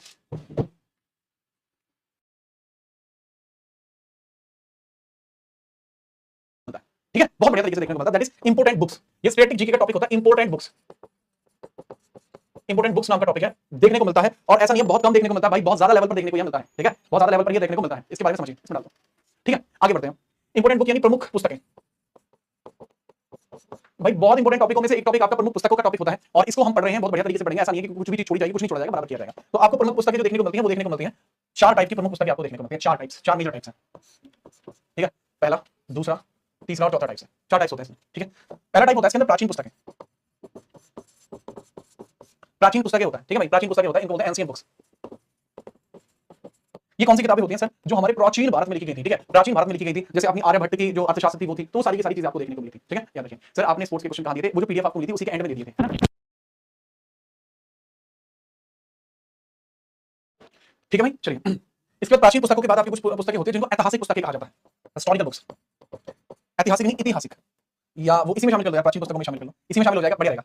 इसके अंदर होती है कुछ आपकी एंशिएंट बुक्स के अंदर होती है, एक अलग लिखा नहीं लिखूंगा मैं, कुछ ऐसी बुक होती है जो मुगल काल, सल्तनत काल या मुगल काल की किताबें होती हैं, सल्तनत काल प्लस मुगल काल की किताबें होती हैं, सल्तनत पीरियड एंड मुगल पीरियड, सल्तनत पीरियड एंड मुगल पीरियड की बुक्स होती हैं, वो देखते हैं। उसके बाद आपकी आती है modern history books, modern history books, आधुनिक भारत की पुस्तकें होती हैं। कुछ आपकी क्या होती है, आधुनिक भारत की पुस्तकें होती हैं,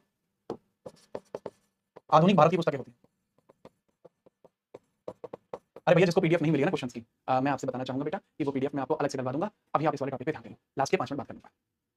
आधुनिक भारत की पुस्तकें होती हैं जो हमें पढ़नी होती हैं, और इसके बाद होती हैं आपकी जो है चर्चा में रही पुस्तकें, चर्चा में रही पुस्तकें, ठीक है। ये भी 2 तरीके की होती है चर्चा में रही पुस्तकें आपकी, ठीक है। एक तो होती है विशेष व्यक्तियों द्वारा, व्यक्तियों द्वारा द्वारा और कुछ होती है आपकी करंट अफेयर्स की, कुछ होती है आपकी करंट अफेयर्स की, करंट अफेयर्स की किताबें, जैसे 2024 की करंट अफेयर्स की किताबें होती हैं वो। तो ये तो बेटा मैं आपको करंट अफेयर्स में पूरी कराऊंगा, जो करंट अफेयर्स में कराता हूं तब इनको कराता हूं। पीसीएस वगैरह वाले बैचेस में भी चल रही है, आपके बैच में भी जल्दी शुरू होगी। विशेष व्यक्तियों के द्वारा कुछ पुस्तकें यहाँ पे होती हैं जो विशेष व्यक्तियों के द्वारा लिखी जाती है, जैसे वो हो सकता है आपका कोई राजनीतिज्ञ हो, यानी कोई पॉलिटिशियन हो सकता है वो आपका, या आपका कोई स्पोर्ट पर्सन हो सकता है, ठीक है, या फिर वो आपका कोई एक्टर हो सकता है, ठीक है। तो ये मेजरली होता है, या कोई एक्टिविस्ट हो सकता है, एक्टिविस्ट हो सकता है, या कुछ फेमस राइटर्स हो सकते हैं, या कुछ फेमस राइटर्स हो सकते हैं। तो इनसे रिलेटेड कुछ किताबें होती हैं, कुछ करंट अफेयर्स की किताबें होती हैं। इन सभी किताबों में से आपको क्वेश्चन देखने को मिलता है, क्लियर? यहाँ मुझे बताओ, यहाँ क्लियर है सर? क्या इससे मेंस कवर हो जाएगा? नहीं, देखो बेटा मेरी बात को ध्यान से सुनो, इससे मेंस भी कवर हो जाएगा, इससे आपके बाकी एग्जाम्स भी कवर हो जाएंगे, लेकिन ये सवाल आप मुझसे तभी पूछना, ठीक है, जब आप जितना बताया गया है उतना पढ़ लो। अभी अगर आपने जितना आपको बताया जा रहा है उतना नहीं पढ़ पा रहे हो, तो आपको ये पूछने का बिल्कुल अधिकार नहीं है कि इससे वो निकल जाएगा नहीं, क्या आपने पढ़ लिया है बेटा? जब आप पढ़ लो तब पूछना ये बात, ठीक है बाबू, तब पूछना, ठीक, और निकल जाएगा भाई, ठीक है। इससे वो एग्जाम भी निकल जाएगा। इस एग्जाम की बात करो, हल्का सा पहले ये आप फटाफट से ये बनाइए, ड्रॉ कीजिए और बताइए ये चीज क्लियर है नहीं, ठीक है।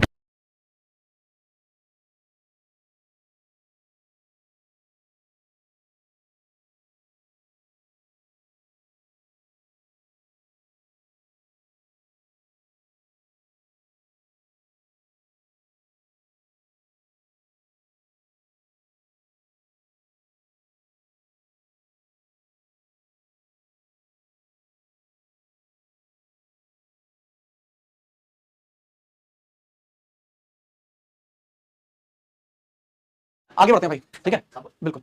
अब यहाँ पे आप इसमें सबसे पहले किस टॉपिक को स्टार्ट किया जाए ये मैं आपसे पूछता हूँ। देखो पढ़ने वाले आपको, बताने वाला मैं हूँ, तो आप मुझे ये बताइए कि इसमें से किस टॉपिक को मैं पहले स्टार्ट करूँ। जो भी टॉपिक आप बता दोगे आज की डेट में, देखो स्लाइड आगे की सारी खाली पड़ी है, ठीक है, स्लाइड आगे की सारी खाली पड़ी है, और जो टॉपिक आप छाट लोगे मैं उसी किताब को पढ़ा दूंगा। मुझे मेजरली लगभग 400-500 किताब याद है मुझे, और वो सब रिलेटेड बुक है, जो आप कहोगे मैं वो पढ़ा दूंगा।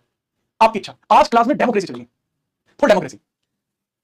चलिए, एक एक बच्चे का भी कहने, एक बच्चे ने कहा है, सिर्फ एक ने, अभी एक वोट आ चुकी है सर, एनसीएल हिस्ट्री। ओके, एक वोट है एनसीएल हिस्ट्री के बारे में, फटाफट जी वोट करो, जल्दी जल्दी जल्दी जल्दी वोट करोगे तो मैं आपको जल्दी बता पाऊंगा। वोट करो फटाफट, जो इंपोर्टेंट है, सारी इंपोर्टेंट है, यहाँ पे आपको लिखने दिख नहीं रहा, इंपोर्टेंट तो सारी है ये,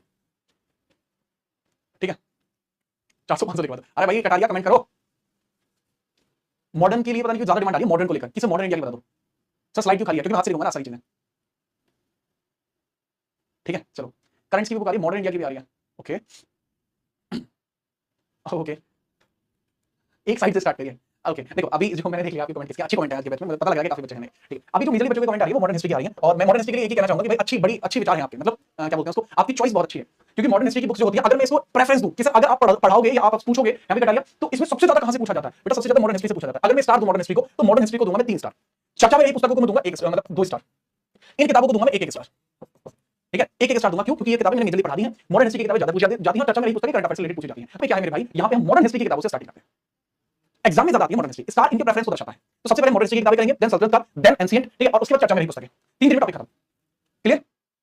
सारी होंगी, पहले इनका ऑर्डर, पहले इसको कराऊंगा इस वाली को, उसके बाद ये दोनों एक साथ हो जाएगी, उसके बाद ये हो जाएगी, 3 दिन में टॉपिक खत्म। मॉडर्न को 5 स्टार दीजिए। अरे भाई 3 स्टार भी बहुत है, इंस्पेक्टर बना दिया, और क्या करवाओगे हैं। चलो हेडिंग डाल दीजिए सबसे पहले, famous books in modern history, famous books in modern history, आधुनिक इतिहास की प्रमुख पुस्तकें, आधुनिक इतिहास प्रमुख पुस्तकें, पुस्तकें। तो आधुनिक इतिहास की प्रमुख पुस्तकों की बात करते हैं, सबसे पहले हम बात करते हैं, तो काफी फेमस पर्सनालिटी है मोहनदास करमचंद गांधी। मोहनदास करमचंद गांधी जी की बात करते हैं, मोहनदास करमचंद गांधी, एम के गांधी, मोहनदास करमचंद गांधी जी, करमचंद गांधी जी कहाँ के रहने वाले थे, गुजरात के रहने वाले थे। इनका जन्म 2 अक्टूबर 1869 में हुआ था, 2 अक्टूबर 1869 में इनका जन्म हुआ था। इनके द्वारा लिखी गई पुस्तकें हैं, उनके अंदर धीरे धीरे फटाफट से आप लिखना शुरू करेंगे पुस्तकें। इनके द्वारा जो फेमस पुस्तकें लिखी गई हैं, जैसे सर सबसे पहले हम बात करते हैं इनकी, एक बड़ी फेमस किताब आई थी इनकी, जिसको हम बोलते हैं हिंद स्वराज, ठीक है, the story of my experiment with truth, Satyagraha in South Africa, Indian opinion. तो लिखना शुरू करते हैं बुक्स। सबसे पहले इनकी पत्रिका आती थी, पत्रिका Indian opinion, Indian opinion, Indian opinion 1901-1903 के बीच में रही है, 1901-1903 साउथ अफ्रीका में, साउथ अफ्रीका में रही है। उसके बाद आती है इंडिया में, इंडिया में इनकी फेमस बुक्स वगैरह, Hind Swaraj, the story of my experiment with truth, of truth, ठीक है। चलिए, अगर हिंद स्वराज की बात करूं, हिंदी में लिख लीजिए हिंद स्वराज, सत्य के साथ मेरे प्रयोग, इनकी बायोग्राफी है, सत्य के साथ मेरे प्रयोग, प्रयोग। ये क्या है, इनकी ऑटोबायोग्राफी है, इनकी वो है आत्मकथा, ऑटोबायोग्राफी। देखो ये याद रख पाना बहुत मुश्किल काम होगा आपके लिए, लेकिन अगर आप याद रख पाते हो तो बहुत बेहतर चीज रहेगी। अगर याद रख पाते हो तो अच्छी बात है, नहीं याद रख पाते कोई दिक्कत की बात नहीं होगी, ठीक है। हिंद स्वराज जो इनके द्वारा लिखी गई थी, हिंद स्वराज जो इनके द्वारा लिखी गई थी 1909 में लिखी गई थी, कब 1909 में लिखी गई थी हिंद स्वराज, ठीक है। सत्य के साथ मेरे प्रयोग 1927, ठीक है। मैंने दोबारा रिपीट कर रहा हूं, अगर आप याद रख पाते हो अच्छी बात है, याद नहीं रख पाते कोई दिक्कत नहीं है। इसके बाद सत्याग्रह in South Africa, Satyagraha in South Africa याद रखना, सत्याग्रह इन साउथ अफ्रीका 28 में लिखी थी। और the India of my dream, Satyagraha in South Africa, South Africa, Satyagraha in South Africa 1928 में लिखी थी, साउथ अफ्रीका में Satyagraha. India of my dream, India of my dream 1947, 1947, ठीक है भैया। Satyagraha in South Africa, India of my dream, ये हो गया। और चलें आगे, हाँ जी और बढ़िया, हरिजन, हरिजन, हिंद स्वराज, हरिजन और हिंद स्वराज ये भी फेमस है। हरिजन भी और हिंद स्वराज भी आपको देखने को मिल जाएंगे। और नवजीवन ये भी इंपोर्टेंट पत्रिका है इनके द्वारा, नवजीवन, ठीक है। इसके अंदर ये रखना, नवजीवन को इसके पास लिखो, नवजीवन को, ठीक है। और हरिजन को इसके नीचे लिखो, ये पत्रिका है, हरिजन ये पत्रिका है, पत्रिका, मैगजीन्स है, मैगजीन्स, मैगजीन्स। हिंद स्वराज ये 1919 में लिखी गई है, नवजीवन भी 1919 में आई थी, हरिजन 1932 में आई थी। खेल खत्म, पैसा जम, ये याद रखो, इतनी बहुत है आपके लिए, ठीक है। चलो, हिंद स्वराज, हरिजन, नवजीवन आपको याद रखनी है। एक बुक और आई थी बाद में, वो तो संकलित की गई थी बहुत बाद में, ठीक है। मतलब एक बुक बहुत बाद में आई थी, इनकी बहुत सारी राइटिंग्स ऐसी थी जो इनकी बुक पब्लिश नहीं हो पाई थी। तो 1971 में भी एक बुक आई थी, ठीक है, इनके लेखों पर आधारित, इनके लेखों पर आधारित, यहाँ लिख रहा हूँ, वो एग्जाम में आ चुकी बेटा, इनके लेखों पर आधारित है, गांधी जी की राइटिंग्स है, गांधी जी के लेखों पर आधारित, जी के लेखों पर आधारित, आधारित मतलब इनकी ऐसी चीजें जो पब्लिश नहीं हो पाई हैं, ठीक है। एक बुक में पब्लिश नहीं हो पाई, उन्होंने रफ कॉपी में लिख के रख ली थी, वैसे that was came in 1971 year. और उस बुक का नाम था पाथवे टू गॉड, भगवान तक जाने का रास्ता, पाथवे टू गॉड, ठीक है भाई। हाँ एक बार देखना पड़ेगा, वहां से दिख रहा है नहीं। एक बार आप सभी नोट करो इसको, आपको दिख रहा है नहीं, फटाफट से। क्लियर है भाई? तो गांधी जी से रिलेटेड जो बुक्स थी, आई होप कि आपने याद रखी होंगी। मोहनदास करमचंद गांधी जी से रिलेटेड ये बुक थी, ये अगर याद रख पाए तो अच्छी बात है। The stood of my experiment with truth. हाँ बहुत बढ़िया लिख लिया सर। आपने तो 1909 बताया था, किसको 1909 बताया था? 1919 बताया था भाई, किसी को 1909 बताया? जिसको 1909 बताया वो हिंद स्वराज थी, ठीक है। हिंद स्वराज की आपको लिखी हुई तो दिख रही है? अच्छा अरे ठीक है ठीक है, अरे ये यंग इंडिया बेटा, ये यंग इंडिया है, हिंद स्वराज वाली लिख दिया, दिस इज यंग इंडिया। ये यंग इंडिया नवजीवन के साथ, नवजीवन के साथ यंग इंडिया आई थी, young India, young India I थी इसके साथ, साथ में आई थी यंग इंडिया, है ना? वो गलती से लिख दिया यार दो जगह, हिंद स्वराज यंग इंडिया थी, हिंद स्वराज 1909 में ही आई थी। एकदम सेट। अगला पर्सन मोहनदास करमचंद गांधी जी हो गए। अब हम अगले पर्सन की बात करते हैं, that is Rabindranath Tagore, famous personality Rabindranath Tagore, ठीक है। रविंद्रनाथ टैगोर, नाथ टैगोर। अच्छा एक चीज और लिख लेते हैं बेटा, एक चीज और लिख लेते हैं, ठीक है। जब लिख रहे हैं अच्छे से, मोहनदास करमचंद गांधी जी के कुछ उपनाम भी थे। जैसे मोहनदास करमचंद गांधी जी को महात्मा किसने कहा? इनके उपनाम, उपनाम से बाद में कभी टाइम नहीं मिल पाएगा, अब लिख रहा हूं उपनाम। इनको कई अलग अलग नामों से जाना जाता था, जैसे इनको महात्मा कहते थे, किसने कहा इनको महात्मा? ठीक है, उपनाम या इनकी उपाधि, इनकी उपाधि, उपाधि कौन सी मिली थी इनको? केसर हिंद की उपाधि, केसर हिंद की उपाधि ब्रिटिशर्स ने दी थी, बाद में इन्होंने त्याग भी दी थी। महात्मा इनको किसने कहा था? रविंद्रनाथ टैगोर ने कहा था, रविंद्रनाथ टैगोर ने कहा था। क्लियर? अच्छा इनको राष्ट्रपिता किसने कहा था? बापू जी, बापू या राष्ट्रपिता किसने कहा था? सुभाष चंद्र, राष्ट्रपिता किसने कहा था? सुभाष चंद्र। बापू का आप बताओगे? और राष्ट्रपिता किसने कहा था? सुभाष चंद्र बोस, सुभाष चंद्र बोस ने कहा था। कब कहा था? 1944 में, ठीक है। चलो विंस्टन चर्चिल ने क्या कहा था? अबे वो तो यार झंड होती है, उन्होंने अर्ध नग्न फकीर कहा था विंस्टन चर्चिल ने। तो आपको ये बताना बापू किसने कहा था इनको? बापू हमारी आंखों के तारे, छोड़ चले जब हम किसके सहारे, गाना काफी फेमस हो रहा है, तो इसके संबंध में आपको बताना है। तो इनको महात्मा जो उपनाम था वो रविंद्रनाथ टैगोर ने दिया, बापू किसने दिया था? सुभाष चंद्र बोस ने इनको राष्ट्रपिता की उपाधि दी थी। ये आप बताओगे? नहीं बता पाते हो, आज की क्लास में नहीं बताऊंगा, एंड में। आगे रविंद्रनाथ टैगोर के बारे में बात करते हैं। इनके पास भी उपाधि थी, जैसे इनको एक उपाधि मिली थी ब्रिटिशर्स से, इनको एक उपाधि मिली थी। उस उपाधि को किस नाम से जानते थे हम? इनको जानते थे भाई हम गुरुदेव, उपाधि मिली थी गुरुदेव की, गुरुदेव, ठीक है। वेल इसके अलावा, ठीक है, रविंद्रनाथ टैगोर जी को गुरुदेव की उपाधि मिली थी। और इसके अलावा ये दी किसने थी उपाधि? ये उपाधि दी थी जी महात्मा गांधी ने, महात्मा गांधी ने दी थी ये उपाधि। अपार्ट ऑफ दिस इनको नाइटहुड की उपाधि मिली थी, जो ब्रिटिशर्स से मिली थी, इनको नाइटहुड भी कहते थे, नाइटहुड। वो भी इन्होंने बाद में त्याग दी थी, ठीक है। किसने किससे मिली थी? ब्रिटिशर्स से। ब्रिटिश में भी किससे मिली थी? लॉर्ड हॉर्डिंग से मिली थी 1911 में, 1911 लॉर्ड हॉर्डिंग है, हॉर्डिंग से मिली थी। गांधी जी को भी हॉर्डिंग से ही मिली थी, ठीक है, हॉर्डिंग से ही मिली थी। इसके बारे में याद रखना थोड़ा सा। इसके अलावा अगर मैं यहाँ पर बात याद रखूं, इसके अलावा अगर मैं यहाँ पर बात याद रखूं तो थोड़ा सा आपको समझना होगा रविंद्रनाथ टैगोर जी के बारे में कि इनके द्वारा कौन कौन सी किताब है जो लिखी गई थी, ठीक है। फटाफट इसमें लिखना शुरू करेंगे। गोरा, गीतांजलि, चंडालिका, ठीक है, ये इनकी बुक्स हैं मेजरली, ठीक है। गोरा जो बुक है वो ब्रिटिशर्स से रिलेटेड थी। इसमें फीमेल है जिसका लाइफ का जीवन यापन चल रहा था, लेकिन ब्रिटिशर्स के आने की वजह से उसका पूरा जीवन खराब हो गया, ठीक है। तो मेजरली किताब कौन सी है? काबुली वाला, सबसे पुरानी किताब है इनकी, मतलब सबसे पुरानी नहीं कह सकते, काफी पुरानी है। काबुली वाला 1892 में आई थी, आपने पढ़ी होगी काबुली वाला, 1892 में आई थी। गोरा, चंडालिका, गोरा अलग है, चंडालिका अलग है, गोरा अलग है, चंडालिका अलग है, गीतांजलि अलग है, विसर्जन अलग है, विसर्जन अलग है, हंगरी स्टोन्स अलग है, हंगरी स्टोन्स अलग है, हंगरी स्टोन्स अलग है, ठीक है, हंगरी स्टोन्स अलग है। इनके बारे में आप लिखना शुरू कीजिए। अच्छा एक और थी इनकी, home and the world, home and the world, ऐसे मुझे याद आ गया, home and the world, the world, मेरा घर और ये विश्व। इसमें तुलना के ऊपर बेस्ड थी सारी कहानी, इसके ऊपर बेस्ड सारी की सारी कहानी तुलना के ऊपर बेस्ड थी कि हम अपने आप को कैसे देखते हो, हमें किस नजरिए से अपने आप को देखना चाहिए, उसके ऊपर सारी की सारी कहानी ये मतलब बेस्ड थी, ठीक है। चलिए अब अगर मैं इसके अंतर्गत बात करता हूं, आपको सबसे पहले याद रखना होगा विसर्जन, काफी पुरानी किताब है विसर्जन। कब आई थी? 1890 में आई थी, 1890 में आई थी विसर्जन, पुरानी किताब थी, धार्मिक आंदोलनों से रिलेट करती है, धार्मिक आंदोलनों से रिलेट करती है। चंडालिका, चंडालिका 1938 में आई है, ये तो रिलीजियस थी किताब विसर्जन, रिलीजियस थी किताब। गोरा जो किताब थी, गोरा, गोरा किताब काफी फेमस हुई थी इनकी, और ये फेमस इसलिए भी हुई थी थोड़ी सी क्योंकि ये गीतांजलि के साथ रिलीज हुई थी, गीतांजलि और गोरा साथ के साथ रिलीज हुई थी, इसलिए बहुत ज्यादा फेमस हो गई थी, इसलिए बहुत ज्यादा फेमस हो गई थी। दोनों की दोनों 1910 में रिलीज हो गई थी, 1910 में बहुत ज्यादा फेमस हो गई। गीतांजलि बुक के अंदर ही वो आपको गाना देखने को मिलता है, जन गण मन अधिनायक जय हे, भारत भाग्य विधाता, जो हमारा जनगण मन है, ठीक है, याद रखना। इसके बाद आपकी जो हंगरी स्टोन्स वगैरह देखने को मिलते हैं, होम एंड वर्ल्ड देखने को मिलते हैं, दैट वाज 1916 1916 में आपको देखने को मिल जाती है, ठीक है। इंपॉर्टेंट एंड स्पेसिफिक, दोबारा बता रहा हूं, ईयर इज नॉट इंपॉर्टेंट। क्यों लिखवा रहे हो सर? फिर समय क्यों बर्बाद कर रहे हैं? सिर्फ इसलिए ताकि आपको कभी कभी कोई रेयर क्वेश्चन बन जाए इससे, तो वो भी करना, ठीक है। चलिए सर, गोरा बात अबे ब्रिटिशर्स के ऊपर थी, गोरा, गोरा बेस्ड ऑन ब्रिटिशर्स, ब्रिटिशर्स के ऊपर बेस्ड थी भाई, ठीक है, याद रखिए। नेक्स्ट अगली पर्सनालिटी के बारे में बात करते हैं, ये अगली पेज पे करनी पड़ेगी, ये तो आपने देख लिया होगा। नेक्स्ट पेज पे बढ़िए, ठीक है, नेक्स्ट पेज पे बढ़िए, देन हम बात करते हैं, ठीक है। जगह है, लिखो जगह है तो फिर मैं तो मना ही नहीं करता। सरोजनी नायडू, सरोजनी नायडू, इनको इंडियन नाइटिंगेल बोलते हैं, क्या बोलते हैं? इंडियन नाइटिंगेल, इंडियन नाइटिंगेल बोलते हैं, इंडियन नाइटिंगेल इनको बोलते हैं। इन्होंने जो बुक लिखी है वो देखना शुरू कीजिए, इनके द्वारा लिखी गई बुक्स हैं। जैसे सबसे पहले इन्होंने एक ये कथन दिया था कि राज्यपाल सोने के पिंजरे में बंद चिड़िया होती है। एक राज्यपाल क्या होती है? सोने के पिंजरे में बंद एक चिड़िया। इनके द्वारा जो लिखी हुई किताब है वो है द बर्ड ऑफ टाइम, समय चिड़िया, the bird of time 1912, the bird of time, the bird of time 1912, समय चिड़िया 1912, द बर्ड ऑफ टाइम, ठीक है। इसके बाद इन्होंने लिखा था इंडियन नाइटिंगेल, भारतीय कोकिला बोलते हैं, जी हाँ, भारतीय कोकिला बोलते हैं, स्वर कोकिला, द बर्ड ऑफ टाइम 1912 हो जाएगी। इसके अलावा इन्होंने एक स्टेटमेंट तो दिया ही था, बर्ड के बारे में दिया था, इसलिए मैं आपको बता रहा हूं। इन द बाजार ऑफ हैदराबाद, इन द बाजार ऑफ हैदराबाद, ब्रोकन विंग्स, एक तो है इन बाजार ऑफ हैदराबाद, इन बाजार ऑफ हैदराबाद, बाद 1912, ब्रोकन विंग, एक चिड़िया का टूटा हुआ मतलब पंख, broken wing. Broken wing 1918। The golden threshold, स्वर्णिम दहलीज, गोल्डन दैरसॉल्ट, स्वर्णिम दहलीज 1905। स्वर्णिम दहलीज आपको कहां देखने को मिलती है? स्वर्णिम दहलीज आपको कहां देखने को मिलती है? 1905। ब्रोकन विंग 17-18 के बीच में आई थी, 17-18 के बीच में, ठीक है। एक बच्चा बता रहा है 1917, लो भाई 1917, ठीक है। चलिए ठीक है, चलिए अब बात को समझने की कोशिश करते हैं। ब्रोकन विंग 17 में आई थी, सुन। अब इसको याद करने की निमोनिक लगाते हैं, एक ट्रिक याद करते हैं हल्की सी। देखो उनकी किताबें फेमस है, आप याद रख लोगे, इनकी किताबें याद नहीं रख पाओगे, ट्रिक लगानी पड़ेगी। तो इसमें लगाते हैं निमोनिक।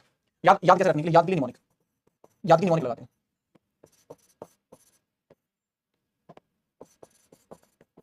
निमोनिक लगाते हैं, आपको निमोनिक की स्पेलिंग याद करने के लिए निमोनिक लगानी पड़ती है। चलो तो मान के चलिए एक हैदराबाद की चिड़िया है, एक हैदराबाद की चिड़िया है। कहां की चिड़िया? हैदराबाद की चिड़िया है। और क्योंकि हैदराबाद के लोग लालची हैं तो उन्होंने उस चिड़िया का पंख तोड़ दिया। सरोजिनी नायडू को बात बहुत बुरी लगी, याद रखना। हैदराबादी चिड़िया, ठीक है, हैदराबाद, हैदराबाद की स्वर्णिम चिड़िया, स्वर्णिम चिड़िया। या आप इसको ऐसे भी याद रख सकते हो कि एक जो है अपनी सरोजिनी नायडू जी जो है, इनकी फेवरेट बर्ड कौन सी है? फेवरेट बर्ड, सरोजिनी नायडू की फेवरेट बर्ड कौन सी है? हैदराबाद की स्वर्णिम चिड़िया। याद हो गया आपको? आपको लग रहा है आपको याद नहीं हुआ, आपको सब कुछ याद हो गया। इसको बोलते हैं, हिंदी में बोलते हैं इसको स्वर्णिम दहलीज, स्वर्णिम दहलीज। अब अगर मैं आपसे बेटा ये पूछूं कि आप आंसर करो, सरोजिनी नायडू की फेवरेट बर्ड कौन सी है? सरोजिनी नायडू की फेवरेट बर्ड कौन सी है? तो आप बताओगे sir golden bird of Hyderabad, golden bird of Hyderabad, ठीक है। तो गोल्डन बर्ड ऑफ हैदराबाद, देखो चिड़िया आ रहा है, डबल आ रहा है, ठीक है सर, सरोजिनी नायडू की हैदराबाद आ रहा है, सरोजिनी नायडू की है। ब्रोकन विंग, पंख किसका टूटेगा? चिड़िया का टूटेगा। ये सरोजिनी नायडू की किताब है, गोल्डन स्वर्णिम चिड़िया, तो किसका पंख टूटेगा? सरोजिनी नायडू। इस रिलेट करेंगे। तो ये एक निमोनिक है जो शायद आपको याद कराते हैं, सारी चीजें आपको याद हो जाएंगी। आगे बढ़ते हैं, अगले व्यक्ति के पास चलते हैं। ये निमोनिक क्लियर है या नहीं ये बताओ फटाफट।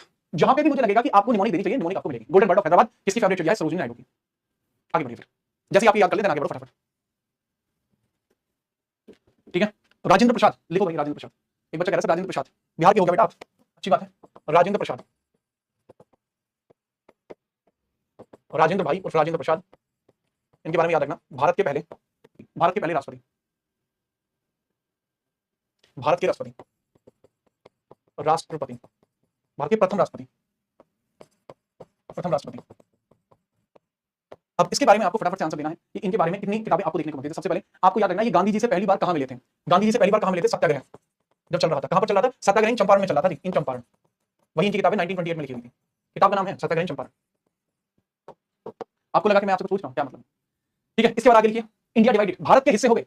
उसको सबसे बुरा किसको लगेगा? प्रेसिडेंट को। अगर हिस्से हुए होते तो इनके पास बड़ा एरिया होता, पर डिवाइड हो गया। अरे रे, इंडिया डिवाइडेड, इंडिया डिवाइडेड। किताब कब की? 1946 की, 1946 की किताब इंडिया डिवाइडेड। देन इसके बाद महात्मा गांधी, बड़े प्यारे थे इनको, मिले थे उनसे कई बार, ठीक है। तो Mahatma Gandhi and Bihar, at feet of Mahatma Gandhi, Mahatma Gandhi and Bihar, Gandhi and Bihar, at feet of Mahatma Gandhi, at feet of Mahatma Gandhi, Mahatma Gandhi, at feet of Mahatma Gandhi. तो अब सीधी बात याद रखना भैया, दोनों किताबें कब कब लिखी गई हैं? एक 49 में लिखी गई है और एक 55 में लिखी गई है। काम करें, 1949 में लिखी गई और एक 55 में लिखी गई। याद करने के लिए निमोनिक क्या है? तो आपके लिए मैं एक निमोनिक दे देता हूं, अभी ताजी ताजी बनानी पड़ेगी, ठीक है। चलिए चलो, आपको याद है चंपारण में, चंपारण सत्याग्रह में राजेंद्र प्रसाद गांधी जी से पैर छूकर मिले, गांधी जी से पैर छूकर आशीर्वाद लेते हैं, छूकर आशीर्वाद लेते हैं, लेते हैं, परंतु विभाजन को नहीं टाल पाए, परंतु विभाजन को नहीं टाल पाए, विभाजन को नहीं टाल पाए।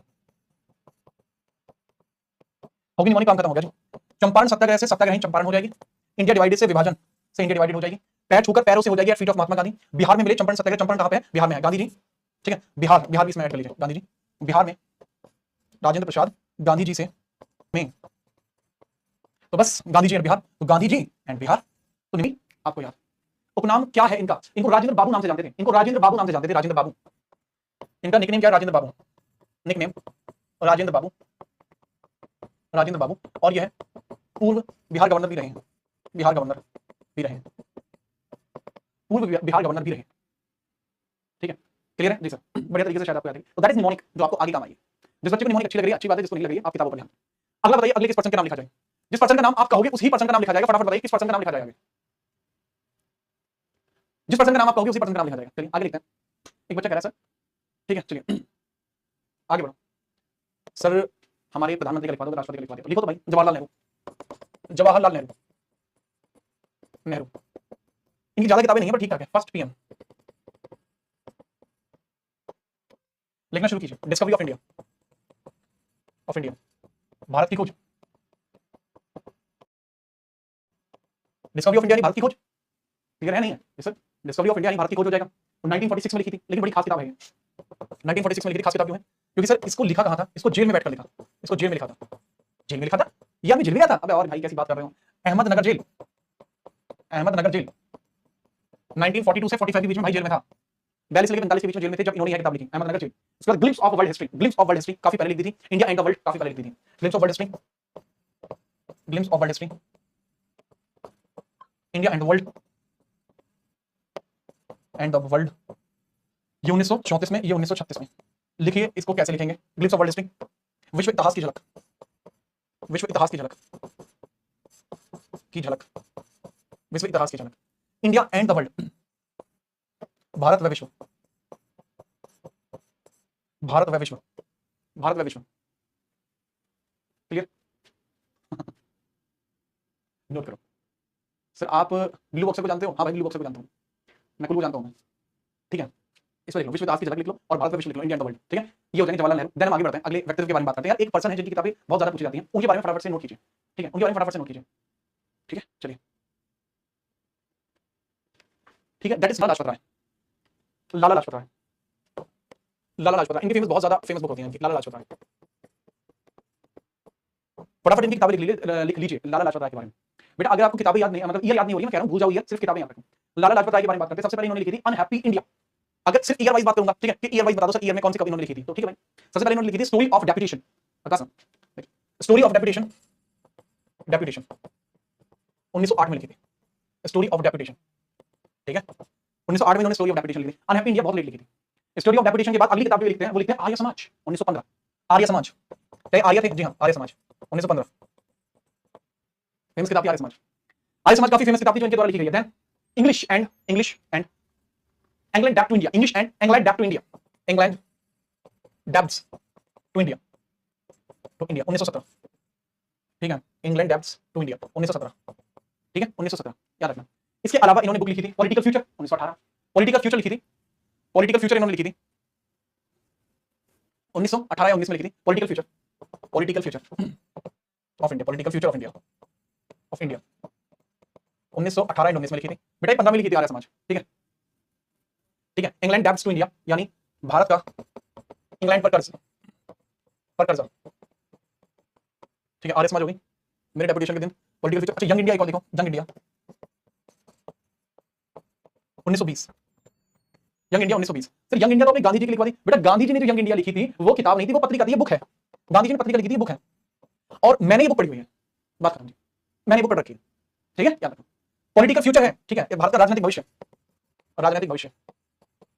इवन इस वाली बुक की कटिंग भी जो है मैंने अपने इंस्टाग्राम पर डाली हुई है एक वीडियो के अंदर। ठीक है, इनको पंजाब केसरी बोलते थे, इनको पंजाब केसरी बोलते थे, पंजाब केसरी, शेर ए पंजाब भी बोलते थे, शेर ए पंजाब शेर ए पंजाब भी इनको बोलते थे। इनकी डेथ कैसे हुई थी? लाठी लगने से। स्कॉट ने आदेश दे दिए थे, एओ स्कॉट ने कि इनको लाठी मार दी जाए, लाठी मारी गई थी। और इसके अलावा अनहैप्पी इंडिया, अरे अनहैप्पी इंडिया है, अनहैप्पी इंडिया 1928, अनहैप्पी इंडिया 1928। ठीक है, याद रखना। तो ये कुछ फेमस किताबें थी जो आज की क्लास में आपको देखनी जरूरी थी। बाकी डॉक्टर भीमराव अंबेडकर, बाल गंगाधर तिलक, सुभाष चंद्र बोस, भगत सिंह, चंद्रशेखर आजाद, वीडी सावरकर, बंकिम चंद्र चटर्जी और भी जितने फेमस लोग जिनका मैं नाम भी नहीं ले पाया, ठीक है, उन सबके बारे में कल डिस्कशन करेंगे। और भी कोई अबुल कलाम आजाद, अरविंदो घोष, ठीक है, बिपिन चंद्र पाल, तो उन सबकी किताबों के बारे में कल हम डिस्कशन कर लेंगे। और कल आपकी एंशिएंट इंडिया की जो बुक है उनका भी डिस्कशन होगा। अभी के लिए इतना ही, आपसे कल मिलते हैं। पढ़ के आना। निमोनिक लगाने का तरीका क्या है? आप मान लेना कि इनकी डेथ डंडा लगने से हुई है, तो आदमी कोई भी हैप्पी नहीं हो सकता। अपनी जवानी में इन्होंने बहुत काम करे थे, इस कारण से उनको डंडा जो है खाना पड़ा। जवानी में बहुत ज्यादा हुड़दंग ताले थे, यानी यंग इंडिया में उनको पॉलिटिकल फ्यूचर, इंग्लैंड के ऊपर कर्जा भी लेना था, आर्य समाज भी बनाना था और डेपुटेशन की स्टोरी बतानी थी। ठीक है, ठीक है, कल बताएंगे बेटा। कुलजीत बेटा सुभाष चंद्र बोस की किताब कल बताएंगे।